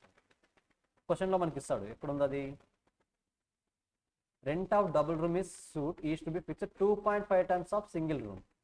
So first single room rent తెలిస్తే ఆటోమేటిక్గా డబుల్ రూమ్ రెంట్ ఇంటూ 2.5 చేస్తే సరిపోతుంది. సేమ్ అలాగే ట్రిపుల్ రూమ్ రెంట్ ఏమన్నాడు? Twice of double room rent. అంటే డబుల్ రూమ్ రెంట్ తెలిసింది అనుకోండి, ఇంటూ 2 చేస్తే ట్రిపుల్ రూమ్ రెంట్ వచ్చేస్తుంది. మొత్తానికి మీకు ఏం తెలియాలన్నా ఫస్ట్ మీరు ఏం చేయాలి? సింగిల్ రూమ్లో కన్వర్ట్ చేసుకోవాలి. సో సింగిల్ రూమ్లో కన్వర్ట్ చేసుకుంటే ఆన్సర్ వచ్చేస్తుంది ఈజీగా. ఆక్యుపెన్సీ డేస్ 100 రూమ్స్ ఉన్నాయి, 360 డేస్ ఉన్నాయి, 100%. గ్యాస్ ఇది కూడా మెయిన్ ఇంపార్టెంట్. క్వశ్చన్లో ఒకవేళ 360 డేస్ ఇవ్వలేదు అనుకోండి, ఏం చేస్తారు? ఇప్పుడు 360 డేస్ తీసుకుంటారా, 365 తీసుకుంటారా, 366 తీసుకుంటారు?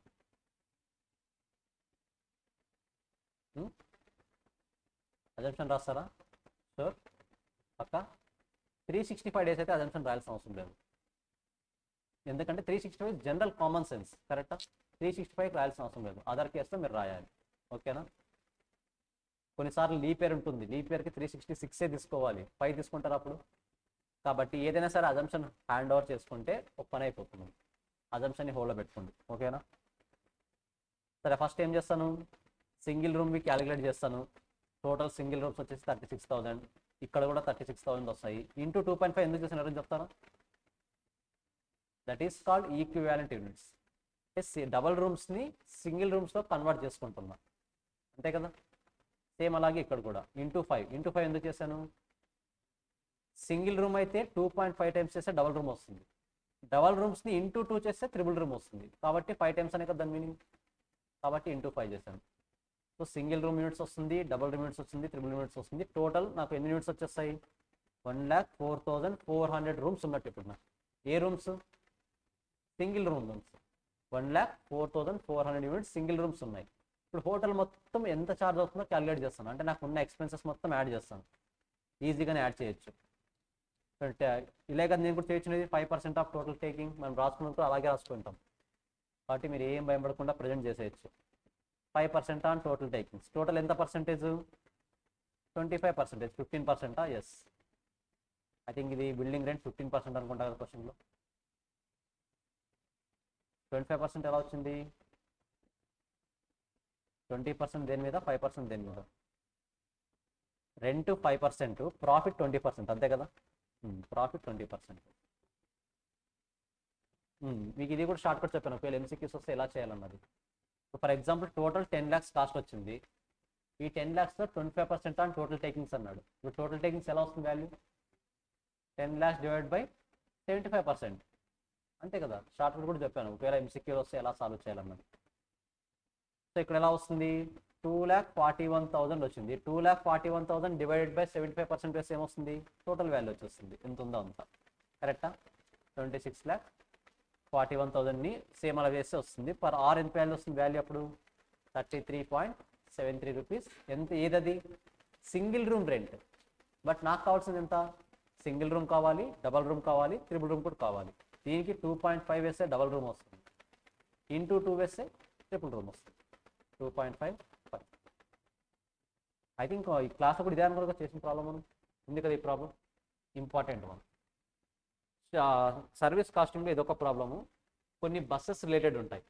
బస్సు ఎలా ట్రాన్స్ఫర్ చేస్తుంది, ఎన్ని ట్రిప్స్ వేస్తుంది, ఆ ప్రాబ్లమ్స్తో మనం మెయిన్గా ఎక్కడ మిస్టేక్ చేస్తాం? నంబర్ ఆఫ్ మంత్స్ తీసుకోవాలా, యాన్యువల్ తీసుకోవాలా, అదొక్కటి బాగా చూసుకోండి. ఓకేనా? ప్లస్ క్వశ్చన్లో మీకు అడుగుతున్నది జస్ట్ కిలోమీటర్సా, టన్ కిలోమీటర్సా, ప్యాసింజర్ కిలోమీటర్సా, అది కూడా ఇంపార్టెంట్. క్వశ్చన్లో కొన్నిసార్లు ప్యాసింజర్ కిలోమీటర్ ఎంత అని అడుగుతాడు, మీరేమో జస్ట్ కిలోమీటర్ని బేస్ చేసుకొని క్యాలిక్యులేట్ చేస్తారు. ఆన్సర్ మార్క్స్ ఇవ్వడు. ఆల్మోస్ట్ 8 మార్క్స్ క్వశ్చన్ అయితే 2 మార్క్స్ క్వశ్చన్ కంప్లీట్ చేస్తాడు, 2 మార్క్స్ ఇది చేసేస్తాడు. సో అలాంటి మిస్టేక్స్ చేయొద్దు. వాడు అడుగుతున్నది ప్యాసింజర్ కిలోమీటర్సా, ప్యాసింజర్ కిలోమీటర్సే ఐడెంటిఫై చేయండి. ఎలా వస్తుంది? టోటల్ కిలోమీటర్స్ నుంచి passenger kilometres into passengers into number of passengers వస్తే ప్యాసింజర్ కిలోమీటర్స్ వచ్చేస్తుంది. టోటల్ కిలోమీటర్స్ నుంచి 10 కిలోమీటర్స్ ఎలా వస్తుంది? Into 10 kilometres. క్లారిటీ ఉంది కదా? సో మీకు ఏ రిక్వైర్మెంట్ అడిగితే ఆ రిక్వైర్మెంటే ఐడెంటిఫై చేయండి, ఎక్స్ట్రా రిక్వైర్మెంట్ ఐడెంటిఫై చేయొద్దు, అడిగిన రిక్వైర్మెంట్ని మిస్ చేయొద్దు. ఓకేనా? సో నేను మెయిన్గా ఇక్కడ కాన్సన్ట్రేట్ చేసింది ఓన్లీ అడ్జస్ట్మెంట్ మీద, నాట్ ఆన్ కాన్సెప్ట్. ఆ ఒక్క పాయింట్ గుర్తుపెట్టుకోండి. సో ఓవరాల్గా కాస్టింగ్ విషయానికి వస్తే ఎగ్జామ్ ముందు రోజు మీరు చూసుకోవాల్సింది ఓన్లీ అడ్జస్ట్మెంట్స్ మాత్రమే. ఏ క్వశ్చన్స్ రివైజ్ చేయొద్దు, ఏ కొత్త క్వశ్చన్స్ టచ్ చేయొద్దు.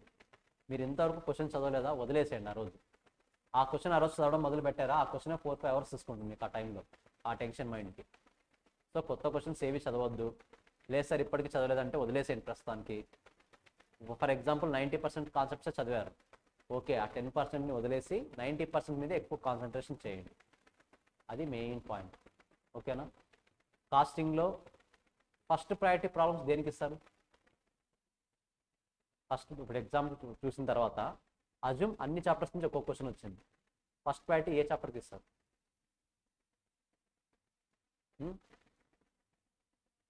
నేను చెప్పింది కాదు మీరు చేయాల్సింది, మీరు ఏ కాన్సెప్ట్ ఫుల్ స్ట్రాంగ్గా ఉన్నారు దానికే ఫస్ట్ ప్రయారిటీ ఇవ్వండి. చాలామంది ఇప్పుడు అతి తెలివి ఉపయోగించి ఈ ప్రాబ్లం రాదు కాబట్టి, టైం టేకింగ్ కాబట్టి ఫస్ట్ దీన్ని సాల్వ్ చేసేద్దాం, ఎక్కువ టైం ఉంది కదా, టైంని బేస్ చేసుకుని మిగతా ప్రాబ్లమ్స్ అన్ని సాల్వ్ చేద్దాం అనుకుంటారు, అట్టర్ ఫ్లాప్ అయిపోతుంది షో. సో అలా చేయొద్దు. ఫస్ట్ ఏ క్వశ్చన్స్ వస్తాయో అదే చదవండి. క్వశ్చన్ పేపర్ 15 మినిట్స్తో ఏం చేయాలి? రిక్వైర్మెంట్ ఏముందో ఫస్ట్ అది చూడండి. రిక్వైర్మెంట్ తెలిస్తే క్వశ్చన్ చదవండి, అదర్వైజ్ క్వశ్చన్ చదువుతామా? చదవకూడదు. ఓకేనా? అట్ ఎనీ కాస్ట్ ఒక ఎగ్జామ్ బాగా రాశారని ఇంకో ఎగ్జామ్ కంటిన్యూ చేసి ఆ ఎగ్జామ్ బాగా రాయకపోతే నెక్స్ట్ ఎగ్జామ్ని స్కిప్ చేసి అలవాట్లు చేసుకోవద్దు. 4 days షెడ్యూల్ ఫిక్స్ అయిపోవాలి మీరు, ఏమైనా అవని. వెళ్ళి టైం పాస్ అయినా చేస్తాండి ఎగ్జామ్ హాల్లో, రాసిన ఎగ్జామ్స్ని మాత్రం ఒకవేళ ఎగ్జామ్స్ వస్తే లాస్ చేసుకునేలా చూసుకోవద్దు. క్లియర్? ఇది కాకుండా పర్టికులర్గా మీరు ఏమైనా అడగాల యాజ్ ఆఫ్ నౌ? సో ఇక్కడితో నేను ఈ క్లాస్ని క్లోజ్ చేస్తున్నాను.